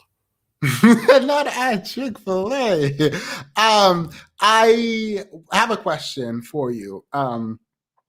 First of all, what mic are you using? I need it. Secondly, do you create content on the internet? Yes, I have a YouTube channel, and this is just the mic attached to my Chromebook. My spouse is in IT. Yeah. And I'm buying Blue Yetis out here, and I'm not coming through my spouse is in IT, so I just let him handle like all of the Gotcha. You know, like anything. I mean, I don't know. Our house is is a robot house, and I just let him to handle all that. I don't really. All right. Well, my Instagram is flashing. Please connect with me and let him find out how to get my mic to do what your mic is doing, because mine is not giving what needs to be gave. Okay. But yeah, were kids not at home doing their schoolwork due to the pandemic? Is an educated mother not an asset? I think. Thank you, by the way, Elle. Yeah. I think. And Yeah. pre-calculus is no joke. So guys, please I don't even try. get that education, because my 11th grader, it was no joke. But that's what 11th graders are doing on these other levels. And you guys are talking about not prioritizing, education. You're talking about not prioritizing money. I'm a nurse practitioner, and everyone was surprised that my husband wasn't a doctor, simply because that FNP was the difference between a doctor making $350,000 a year working in a hospital system and making $1 million a year being in private practice, because he had a wife who was able to file claims or double his patient load. So this is how other people are moving. Funny, I took calculus in high school, got an A+. So I think it was Trig, or I don't know. I think it was Trig. I went into a calculus class, and we were doing like AP selection, and I remember this very vividly. I saw words and I saw parabolo, and I decided absolutely not. This is not for me. I'm going to divest from math as a general matter. But good for y'all with calculus. I would not. I could never. Road mics are good. I bought a Rode mic, but it had this is not the topic. We'll talk, Amira. Cool. Let's go to vitamin. By the way, math is not for me. Like I can accept that fully. It is literally not for me. Vitamin. Hi there. Hi, everybody. How are you? I'm doing very well. Thank you so much for having me on. You're welcome. What do you have for us? So the last two ladies that spoke, actually, I'm so glad that they said what they said, because it kind of touched on some of the things, or expanded on some of the things that I was already formulating as far as thoughts. When it comes to what Mokamami said, I definitely agree with her, and I think that the biggest problem there when it comes to us as the Black community is that you can't value what you can't understand, and you can't relate to what you can't, or you can't understand what you can't relate to. So when she's talking about those types of connections and those types of privileges and those types of advantages, that's something that we culturally don't, I won't say we can't understand, but when you talk to a lot of people like on the ground in our community, it's this whole thing of, oh, that's bougie stuff, that's white stuff, it's not common for us. So there's this cognitive dissonance to what it is that type of reality brings with it. And so when we're talking about having educated couples, rearing educated children, with intention to be educated, that's where we're having the disconnect. And when it comes to what the lady was saying about the Proverbs 31 woman, I follow a lot of like spiritual content on YouTube, Instagram, and stuff. And I saw two different unrelated channels. They were talking about this idea of the masculine supposing to contain the feminine, in that the feminine is, let's think of two circles, one that encompasses the other, and the feminine is the inner circle, and the masculine is supposed to be the outer circle. But when you have women who are kind of attuning to this new, because we're in this new phase of women wanting to be more women of leisure and wanting to have more affluent lifestyles and wanting to live better and feel better and everything like that, and not always be downtrodden and overworked, the men are not kind of evolving with us, so they're not able to contain us in that way to where they can provide the type of resources that we're looking to live in. You know what I mean? So now we have this need that we have to earn more, and we're going out and doing what we need to do to live those types of lifestyles, and now they're feeling inadequate. Yeah. I mean, I think that's like a great kind of analysis in terms of are we able to facilitate an environment to produce that which we want? And I think that as a general matter, I don't know that we can yet, especially when we are not taking responsibility and we're just blaming everyone. So I do take that as a serious note. It's Mocha Mama, right? That came on. Mocha Mommy. Mocha Mommy. I think a lot of what she says is so true, and a lot of what you just said, Vitamin, right? About the kind of, oh, that is elitist, or like the kind of visceral reaction to things that make you want to move upwards in terms of economic standing. I think people reject that and say white supremacy, or you're trying to be white, or whatever. Right. And it's kind of interesting because I don't think we have really kind of dug into why we don't think we deserve it. Separately but related is there is a lot of pushback against this movement that Black women deserve luxury. I'm not going to do it here, but there is a lot of pushback against that, and I cannot understand why. I think there's this need for I heard either Chrissy or Crystalline say this, but trauma bonding. And that's just kind of ridiculous. Like, if you're not struggling, you're not a part of the team. I have like anecdotal experience, you know. For one thing, like I have two children. I have two daughters. One is 16, one is 7. And my oldest daughter, when I was dealing with her father, I remember us having like a conversation where we were kind of talking about where we wanted it to go. And I was explaining my vision for us as a family and this and that and the other. And he was saying something about, oh, you know, you taking care of the house and blah, blah, blah, blah, blah. I said, honestly, babe, the way I see things going, I want us living in a certain type of way where we can get it made. And it wasn't like I was saying, oh, he had to do it himself. It was just like, of course, I'm willing to do things to bring, you know, to get us to a place where we could do that. I'm not talking about like a butler live-in type thing, but just somebody that could come over and pick up here, and you know what I mean? And mind you, when she's talking about the Proverbs 31 woman, when I read that text, I'm always thinking in terms of, you know, they say the man gives you whatever and you can build it, you can make it into more, you can, you know, you're an asset, so you can build it. And like I said, as a women, I feel like our vision as Black women is expanding so far that we want more than just toil. We want more than just fighting against the man. We want to be able to just rest and live well.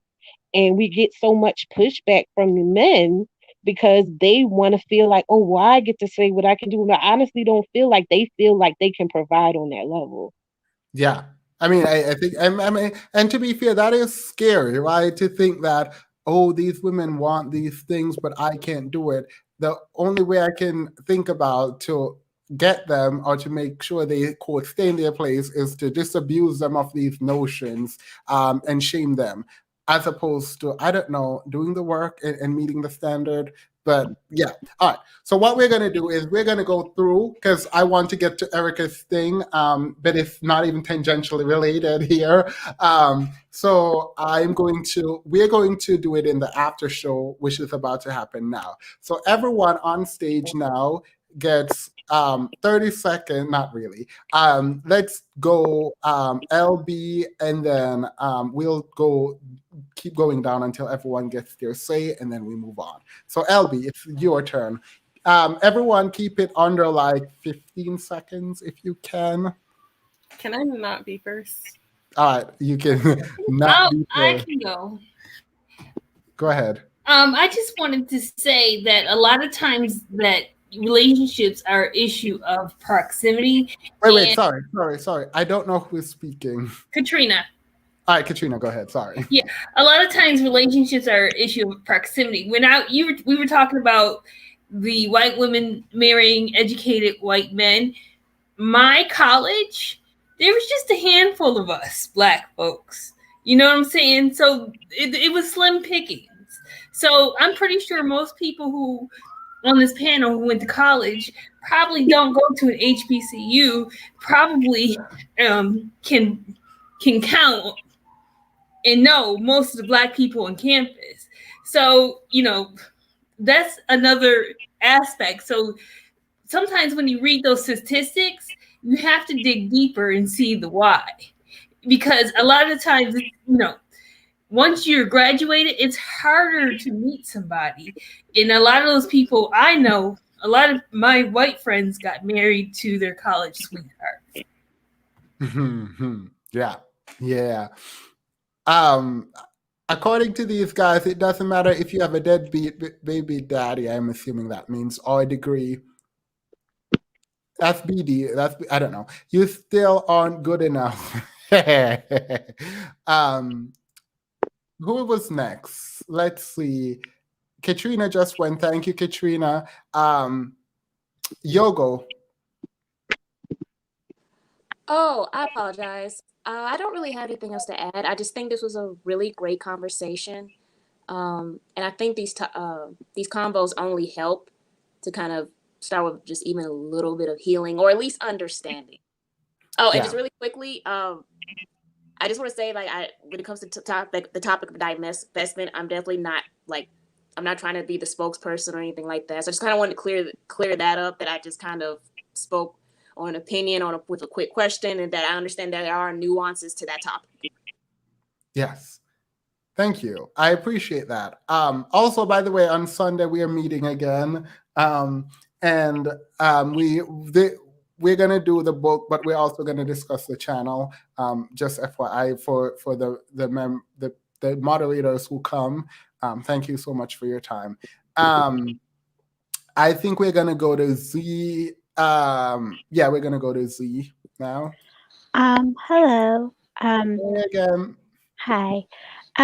So for everyone who wanted to know, like, I'm going to go with Mrs. Crystalline. She's from the Pink Bill, and she has an acronym. So the divestment is actually an acronym that she said. So it's disengaging. So the D stands for disengaging for what does not serve you. I is for inquiring. V is for verifying and vetting everyone. E is for everything that is not your fight. S is for self first. And then T is to tell others who are ready. So she's one of those big people who believe in the divestment movement, and so I just decided to share her definitions for everyone. Yeah, she did come on live with me. I went on live with her too. Yeah, I do like her acronym. I think a lot of people are just upset with the word, but from my understanding, and we've spoken, I don't think people's understanding is what she's trying to promote. So I do appreciate you for bringing that. Thank you. And also, if you need help with audio, I do have some background in it. So if you want me to email you, feel free to. Yeah. Do you have my email? If you could probably put it in the chat, I will pick it up. I'm so sorry. No. Here it is. It's flashing across the screen. Okay, I'll write it down. Thank you. All right. Thank you. Have a good one. Thank you for being here. Bye. By the way, is my audio that bad? I feel like my audio is like ridiculously bad. And this mic is not cheap. Crystal, your last words. Crystal. All right. Concern. Yeah. Oh, there you go, Crystal. Go ahead. Can you hear me? Yeah.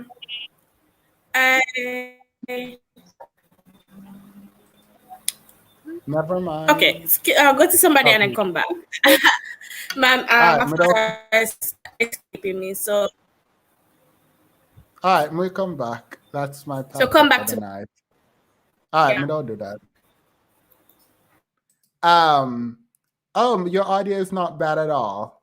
Okay, I feel like not bad is what church people tell the kids that can't really sing.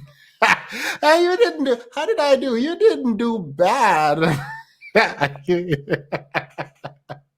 All right. Thank you. By the way, I'm joking. Who should I concern? Go ahead. Yeah.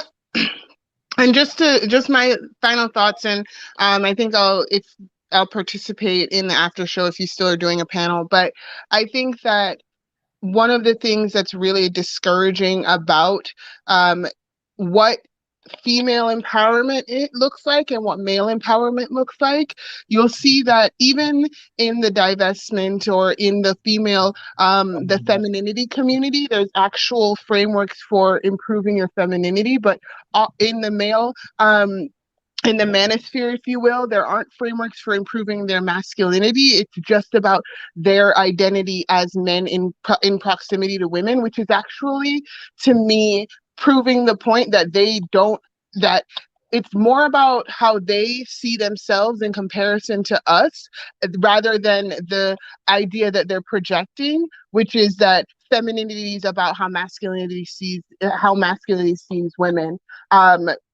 Because look at what they do when they have a stage. And I think that one of the last things with regard to education, I think that the importance of having frameworks for how to research, how to think about problem solving, how to make choices about your classes or your future, or figuring out what do I want. Those are really important questions that people who are looking to mature must ask themselves. And I'm not saying you have to get that within the realm of a traditional degree, but I think that it is short-sighted to protect, or not on, or disingenuous to say that we're not seeing that a lot of these guys who are angry and have all of this this aggression, a lot of them can't even clearly articulate a point. They cannot reason when it comes to being able to engage in dialogue. And if you have to write a paper, if you have to explain what you think, it forces you to think in a different way. And I think that those things cannot be trivialized, because then you get to figure out, okay, what will I do to get a house, or what will I do to figure out my kid's future? Those things take long-term thinking and planning, which is what the patience of education and learning does. Yeah, this is why I like, thank you, by the way, that was a great closing remark, and I'm going to add to it. When you're writing a good paper, or when you're writing, I don't know, like a legal memo, one of the things you have to do is use the IRAC method, right? Where you have the issue, I, R, the rule, A, the analysis, and then C, the conclusion, right? When you think about things in that way and you're breaking it down, you're less likely to just start shout things out, because you know you have to back it up, right? So you have an issue, you have the rule to apply to that issue, then you do the analysis where you combine the rule and the issue, and then you pump out a conclusion. It's not, I have a conclusion and this is what it is. No. You have to go through the analysis. And I think a lot of people don't get to go through the analysis. And what school does in the context of a formal education is it allows you to break down concepts, even simple ideas, or ideas people think are simple. When you peel it back, it's not that simple. This is why it's easy to debate people who don't have that kind of training, because you are not coming from a place where you've thought through some of the issue and the potholes in your reasoning. I think that is, I think that is important.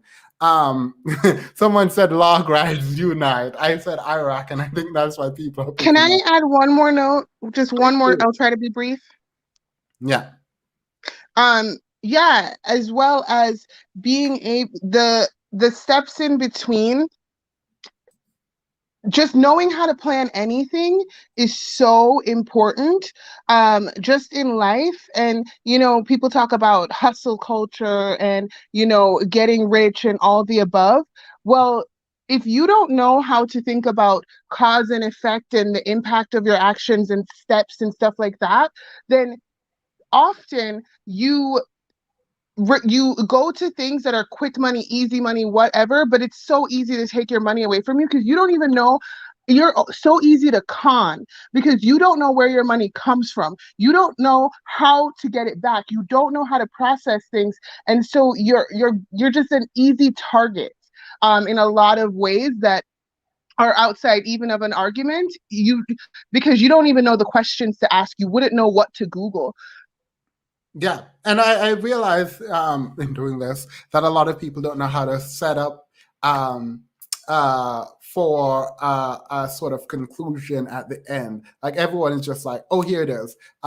I generally don't do that. If I ask you a question and I disagree with you, please know that at the end of the questioning is the actual issue that I want to pose. It is never the first question that I ask. And I apologize because I think a lot of people don't get that. And I want to apologize to Mr. Whitty because I've done it to him a lot. And I don't think it's fair, but I just always I'm trying to get the truth sometimes that people don't really think about how they're coming to that truth. But I hope everyone realizes that Mr. Whitty is really smart. I think he's super smart, and I really do appreciate him. I just don't want him to think otherwise. Anywho, let's move on now to Vitamin. Oh, yeah, Vitamin. I just want to say thank you, number one, for having this platform. Is like super refreshing and gives me a lot of hope and everything for everybody moving forward since we're having these conversations. And yeah, just keep doing that. Thank you. I appreciate that. By the way, also, I need to point out something because this coming. Let's not discount smart street entrepreneurs. Yes, I think that is. I think education in the context of sort of the formal school setting is good. I don't think that's the only way to gain that kind of experience. One of the closest people to me just bought a condo. He is in finance, in the military. He is very good about getting certifications. He's very good about learning about cryptocurrency, teaching me things I don't know about cryptocurrency. He's very, very good and educated. And I think a lot of people would discredit someone who doesn't have a degree, like a uni degree or a master's or whatever. He is super smart. So when I say education, I'm not just saying a degree. I'm saying we need to encourage people to be more educated, and the most obvious way to do that is through a degree. I hope that makes sense. Who was next? Oh yeah. Wait, Crystal and then LB. Crystal? Thank you guys for having me. Yeah, are you hearing me? Yes, we don't hear you. Are you hearing me? I'm gonna stop doing that. You hear me? All right. So my conclusion. I just want to thank you for having me on. This is my first time, and I really enjoyed the conversation. I just want to say that like a small encouragement to our male listeners are from whether you're from the manosphere or you're not a part of it. I believe that step away from the alpha talk and the high value talk and your proximity to women, and just focus on you. A lot when in these spheres, what I realize is that they're not focusing on themselves. And at the center of this men empowerment, the archetype of the alpha male still remains the same. So it circles back around to the same thing. And I guess that's what's so frustrating for us women, because like in our sphere, we have broadened our definition of what a woman means, whether all of us believe it or not, or whether we agree with it or not. We have played with it, and we have expanded boundaries, and we have brought it back. And that's something that's missing from the male sphere. They haven't played with it. So you have quote unquote effeminate men or feminine men, because they can't do that in their space. They end up coming to our space. So now they look for yes, you understand what I mean, because they're not allowed to play with that, because the masculinity has stayed one standard. I And mean, I think, but that's also I mean, I am so sorry to cut you off, but I think that's Yeah. part of the issue with masculinity is its fragility, right? There is a fragile nature with masculinity that rejects anything that does not conform, because it requires that to reaffirm itself. And unless we can, I don't know that we should get away from it. I don't know what to do, because I know I say this and people don't believe me. I don't actually give advice. Like, I am not anyone, you can listen to me and go do what you want. It won't bother me at all. I don't give advice, but I do see why it is such a problem, because masculinity, it seems, is in the way that it's being performed, and I do still think it is a performance. It is a performance. It reaffirms itself, and it needs to reaffirm itself, and that's why it's so fragile in my mind. But continue. I apologize. Yeah, it's also became a breeding ground for like the involuntarily virgins, those guys, you know what I mean? Incels. Yeah, incels. Thank you. It escaped me a while ago. But just if you understand, because you have they say that they're there for the 99% of men that aren't the six figures and up, that aren't extremely attractive, but they don't cater to the 99%. Those the evidence show that they say they're trying to teach and grow. They don't have them on the platforms. They don't have the plumber, the carpenter, these jobs that they use as a point to discredit our point. They don't have them on their platform and uplift them on their platform, saying, this is a guy I really admire. He might not have gone to school, but he's so smart. Or wow, I admire this guy because he has like 55 years of marriage. You don't have those type of men coming down there. You have men divorced multiple times, and seemingly have not learned from their divorces and are perpetuating these toxic ideals. And then you have men who genuinely want to know what it is to be a man, and they feed on this and they perpetuate this. So if you say you're going to teach men to be men,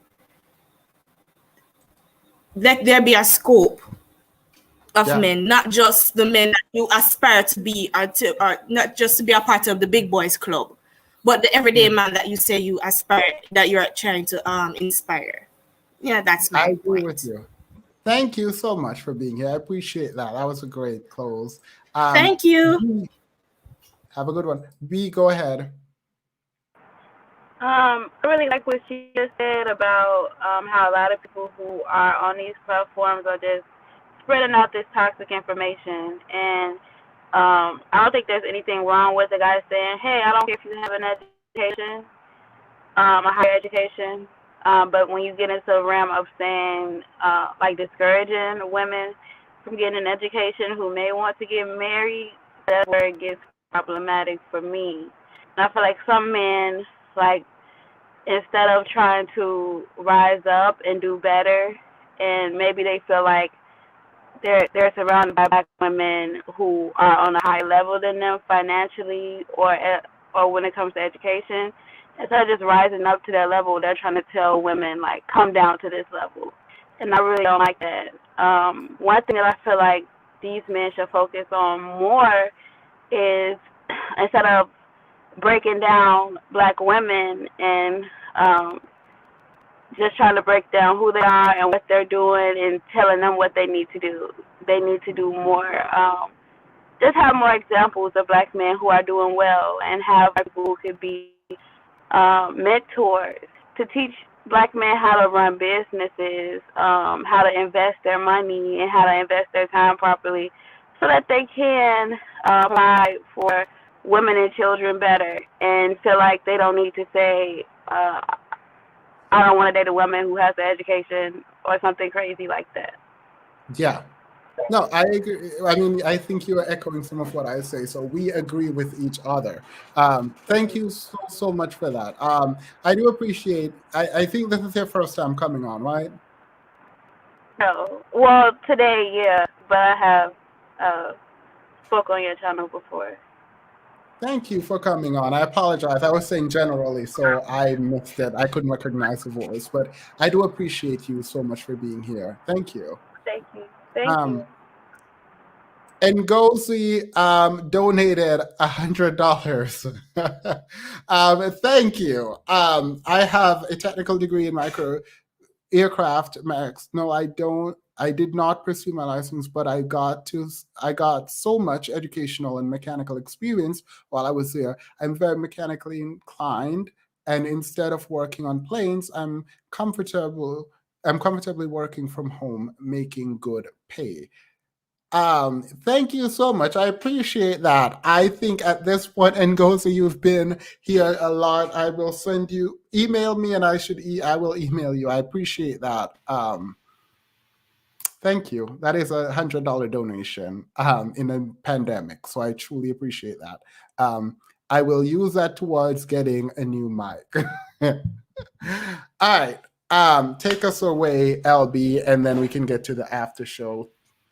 Like, I didn't want to be first, but now I don't want to be last. That's why. Oh, I thought that's what you wanted. I apologize. Okay, so like I was sitting here thinking about like all the things that people say. I think that the focus on yourself is a very good point. And then also something that I put in the chat that came to mind, and I realized where it came from just now, was one of my mentors. But one of my mentors said that everything you do in life has a value, positive or negative. And so nothing you do in life is a waste. And you have to, like, to proceed and like move forward, you have to be able to pull out the positives out of the things that have happened. And so for me, I've always wanted to be a lawyer, got sidetracked in education. And like, when I was getting ready to apply for law schools, I was very discouraged, and I was like, I'm not going to be able to do it. Like, I'm not going to be able to do it anymore. I'm getting too old. I'm going to age out of like the dating market, all that. And I thought about it. So part of it is I'm like, okay, yeah, I'm aging out of a market of men that don't want a woman over a certain age, whatever.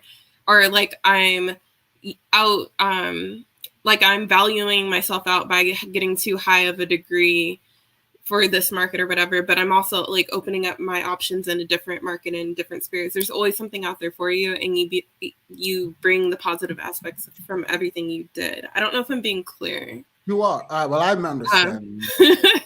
But pretty much, so everything you do in life has a negative, positive value. So our degrees, and I'm so glad that we elaborated on that, have a value whether or not we use it in our field. For instance, I have a cousin who works in finance, but her background is in criminology. Like, not related at all, but she's amazing at her job. I'm working in private equity as an attorney, and my degree was in, well, not my degree, it's law, but I wanted to be a litigator. I'm still probably going to do it, but I like this now. Yeah. My background was in philosophy, thought it was a full waste. Like, I was just like, what did I do that for? And although like I haven't made like a ridiculous amount of money from philosophy, I've been able to support myself. When I teach, it really impacts the way that I interact with the students and my ability to get them to thinking critically, because I have those skills. And then when I went to grad school, I have a legal master's now. When I went to grad school, I realized that my background in philosophy also opened up like a way of thinking that was different from my colleagues that had degrees in different fields, and us all being together brought something different in each aspect. And then aside from that, I also have connections now that I wouldn't have had if I had given up or limited myself because like Black men aren't going to want to date me, or because I'm getting too old and I'm not going to be able to have children, or whatever the case is. Like, I say, do what you want to do what you're passionate about, do what takes care of you, and everything else even though I'm not there yet, I believe, I'm very faithful that it will come together, because I've seen how things that I thought would never have any relevance in my life have like become very relevant in my current stage in life. And it gives me hope that it'll continue to just like come together that way. And I believe in you. I've seen you operate on here. Obviously, we don't know each other personally, but now we are friends online. And I'm always here if you ever need any pointers in the legal area. I'm studying for the LSAT right now. I'm going at it again. I'm very good at logic games, oddly enough. So that's again, my strong suit. Oh, all right. Never mind. Reading comprehension is reading comprehension, and logical reasoning is logical reasoning. For me, it's getting off topic, but for me, for the LSAT, it's just like not being interested in the different subject matter. So like they have like a science question, I'm just like I don't yeah. It's a bit more attention span practice thing. You'll get it. And again, I'm here. Marsha asked, what is that super expensive notepad that you're always using that you don't want to tell us about? All right. So I actually love this thing so much. Actually, I'm going to end this stream. Not end the stream, but I'm going to close and do this in the after show so I don't have to. Thank you so much, LB, for being here. I think Concern already spoke. Have a wonderful day, everyone. If you don't want to be here, you don't have to be here anymore. We are at the end. So have a wonderful, wonderful night. Remember to like, share, comment, and subscribe.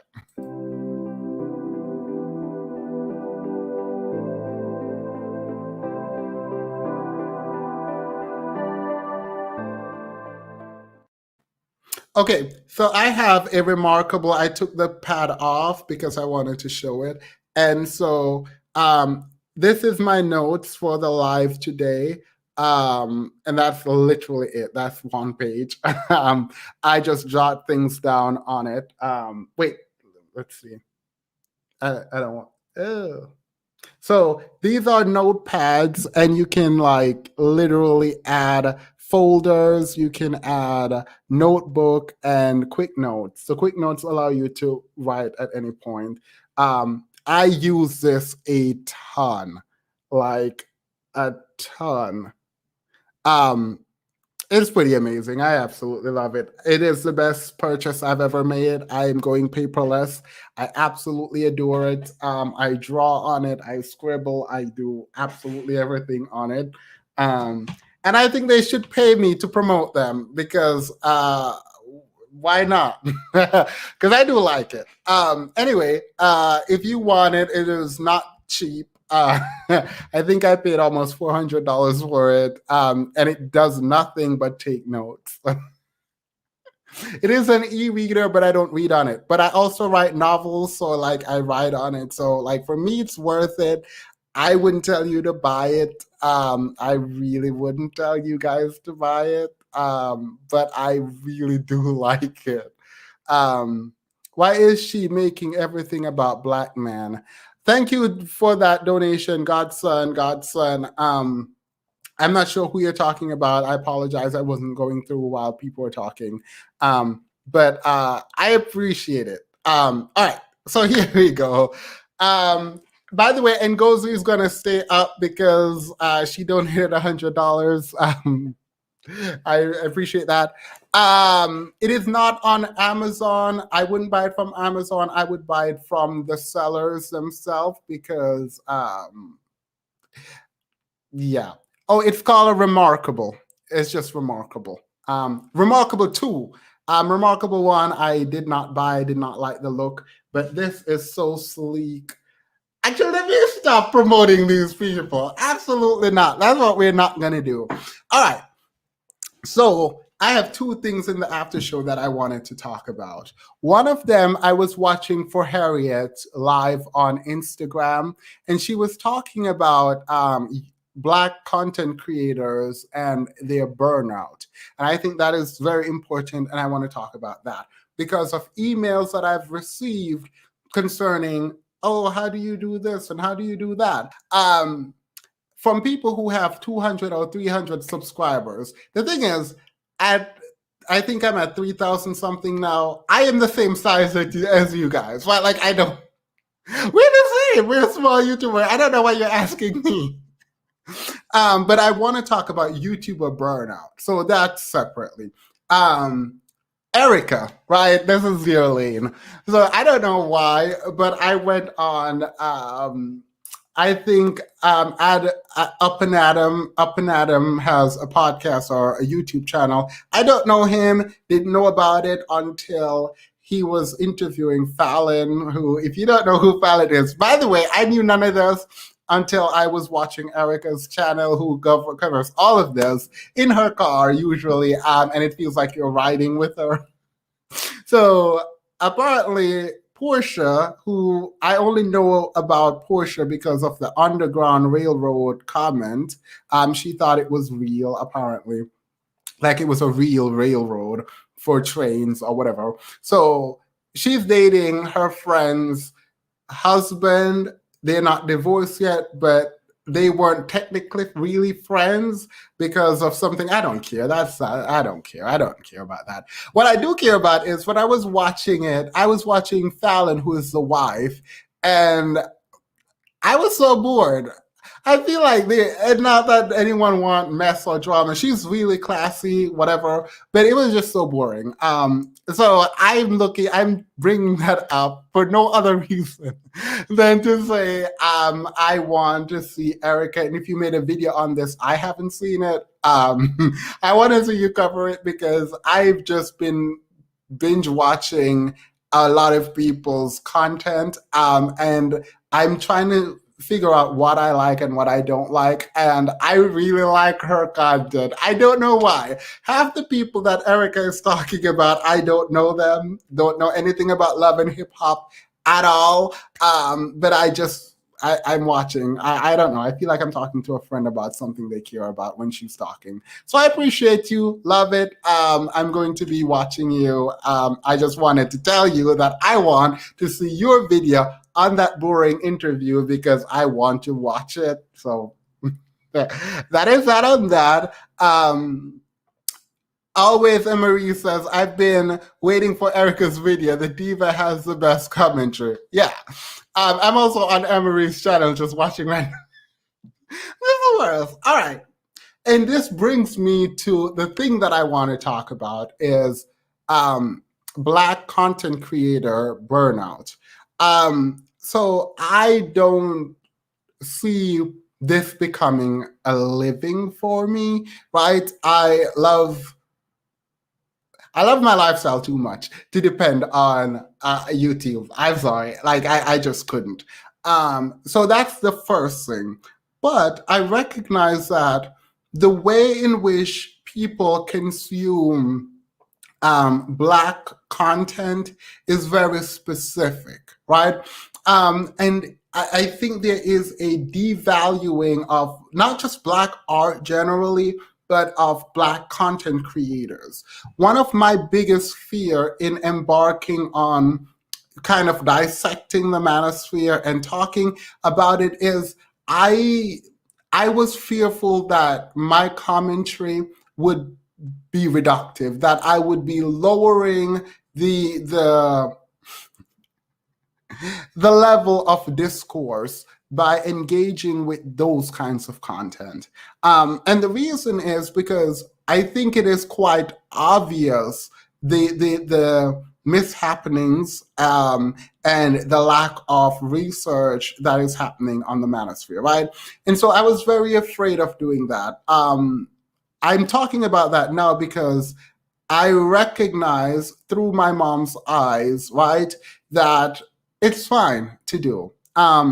I don't mind being a Black content creator in the ways that I think a lot of people who create content want to have general appeal. I don't mind having general appeal. I don't mind being niche. I don't mind that my audience might be different or completely similar. Like I don't mind at all, right? But I do understand what creator burnout is. It's not just about always having to produce at a high level. I think it is producing at a high level while there is no sort of engagement, right?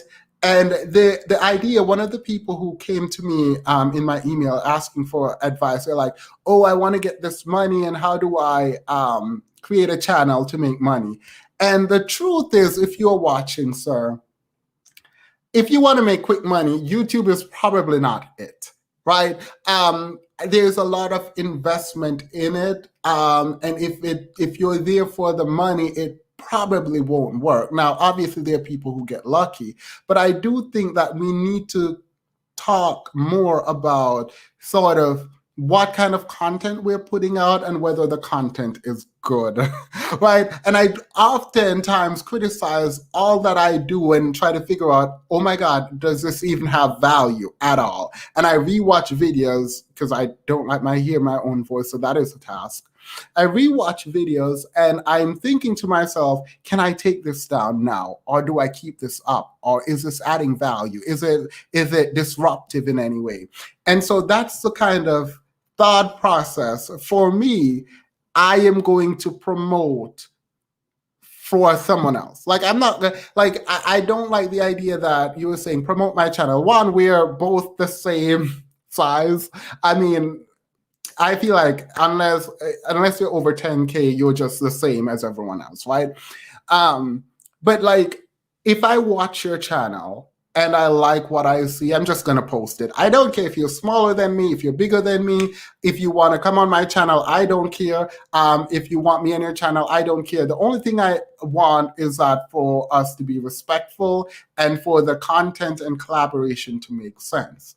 And so for Black content creators specifically, I think we do need to start supporting each other and to help each other so that we don't burn out, right? And we can see us growing and working together. But I also don't think we should just support any random creator, right? Like, I don't think that's what we should do. And I do think that if you're willing to put in the work in YouTube to quote unquote make money, you can do that in law school. You can do that in med school. And I promise you, I am working as hard on my YouTube channel as I did in undergrad. Like, this is not easy. And I don't think that if you're coming in thinking like, oh, it's going to be easy, it's going to be easy. That's not what it is. I don't appreciate this notion that I don't want to invest. I just want to receive. So I don't like that. So that's the first thing I don't like. Separately from that, I do think the complaint about the way Black creators are treated is important. Now, I haven't met any kind of discrimination on YouTube. I haven't met anyone who is saying, oh, you should be way better or whatever. I don't think I'm being discriminated against by the YouTube algorithm. In fact, I didn't think I would have this many viewers. So the fact that I don't have any hopes in terms of like audience means that, like, I mean, I would like that now, but like, it means that I'm having fun with this, and I hope I continue to have fun. So I don't know. I do accept, though, that as a Black content creator, that it is difficult, because when I say that I see mediocrity at the top in TikTok, in YouTube, on all over social media, it is all kind of mediocrity. I'm sorry. I'm making a judgment, and we can do it. This is the after show. I cannot be held liable for anything that I say here. All I see at the top is mediocre content and mediocrity. And so when I see creatives who are doing well, who are learning to edit, who are actually funny, who are thoughtful, who know how to do here, like actually know how to do here, whose commentary is engaging and they can pull you in their car and make you feel like you are with them. When you see those kinds of people being overlooked for what is at the top, like, it is disheartening. Like, even for me, like, again, it is not about my channel, like, I'm fine, but like, it is disheartening to see and know that you don't have the power to elevate those people and those voices. So what I will ask is that we start searching for the little YouTubers who are under 1,000, under 300, under 10,000, under 20,000, under 50,000. And I don't know, just start promoting the people that you like, right? Like, not everyone, just the people that you like. Because I do find it odd that the people who are good, who are really good, are not seen. I mean, I find that I only support Divestment on YouTube, period. I'm gonna put this up. So right, so but yeah. So by the way, I say this because I know that I have to do my part. And Erica, for example, I forgot how many subscribers she has.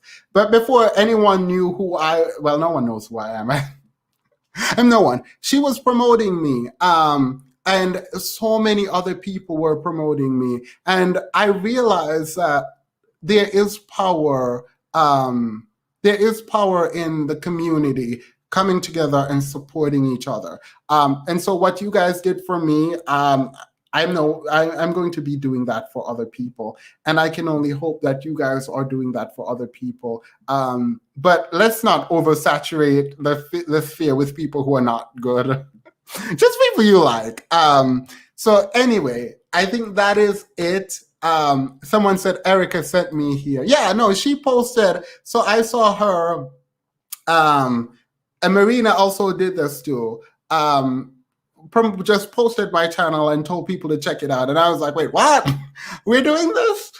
Because prior to these YouTubers promoting me, what I got were bigger YouTubers. And I know they did this because they said word for word some of the things that I said, just copying and pasting what I say, painting their own picture, and then they crop me in. Anyway, so I realize that we do have some power, and we should promote each other. I think it's important that we do, and we can't blame everyone else if we're also not doing it within our group to help other people. So if you like a channel, promote the channel. That is that on that. Also, always let Divestment know when you're watching his ads during a premiere. He loves it. Please don't skip them things. We love a thought-provoking conversation. Thank you.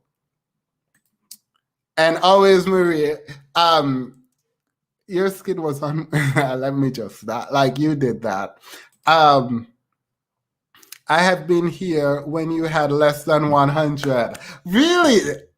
Oh, that is amazing. By the way, I will be announcing the gift for the person who won the so-called challenge. That's what I'm going to call it. The so-called challenge. That is amazing. Victory begins in the garden. I did not know that. I've seen you around, but I did not know how long you've been here. That is amazing. Thank you so much. The pink pill. Like, I'm not naming everyone who promoted me, by the way, but yeah, the pink pill. Like, out of nowhere, she's almost she just posted my channel, like literally out of nowhere.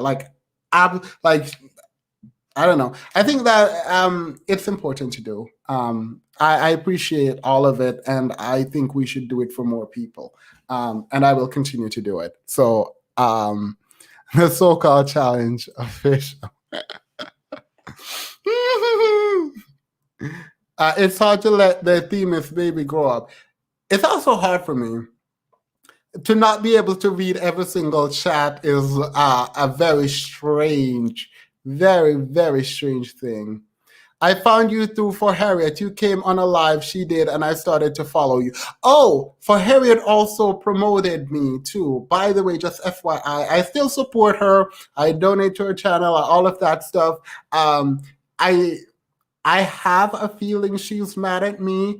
I think there is a kind of fight going on between the feminist area of YouTube and the femininity area of YouTube, and I don't see the point. And a lot of people are upset with me for not seeing the point and not picking a side. And I don't think I think they're both needed. So I'm not going to pick a side. You cannot force me to pick a side. Fellow Caribbean person, I enjoy your existence. I know you thought CK from Crystal and Karazan. Anywho, thank you all. I appreciate you. Your channel was in my algorithm. See, the YouTube algorithm is promoting. Wait, Soba Boba said, I found your channel through Google. Great SEO. Yeah. Love Harriet and Christy. Love them both. Same, absolute same. All right, I think this is it. Theme of today's discussion was not so-called 8 hours. Today, I really loved this live. I love how respectful everyone was. I love that we all got to speak. Hopefully, we all felt heard.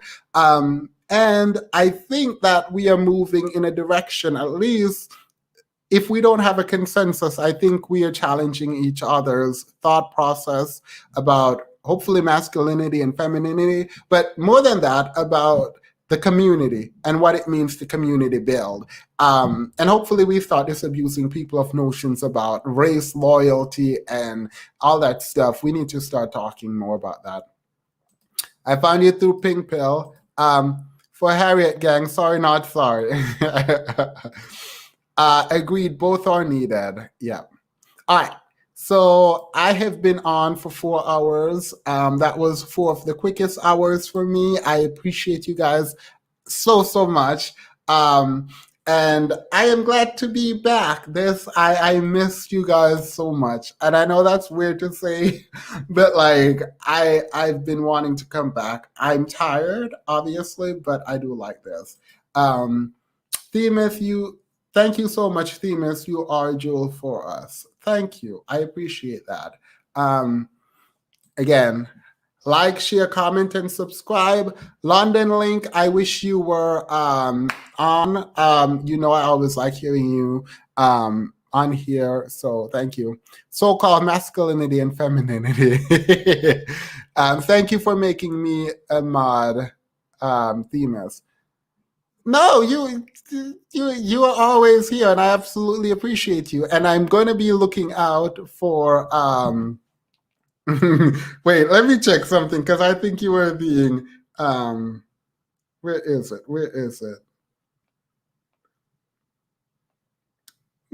Oh, yeah, there it is. I'm going to be looking out for that video.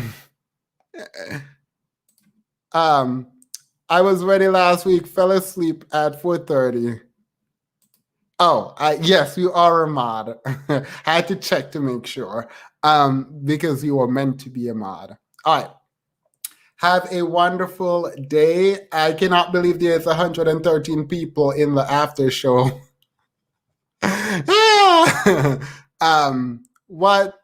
What is next week's topic? Well, I don't know yet. I actually wanted us to talk to men and ask them what they wanted, but that didn't happen.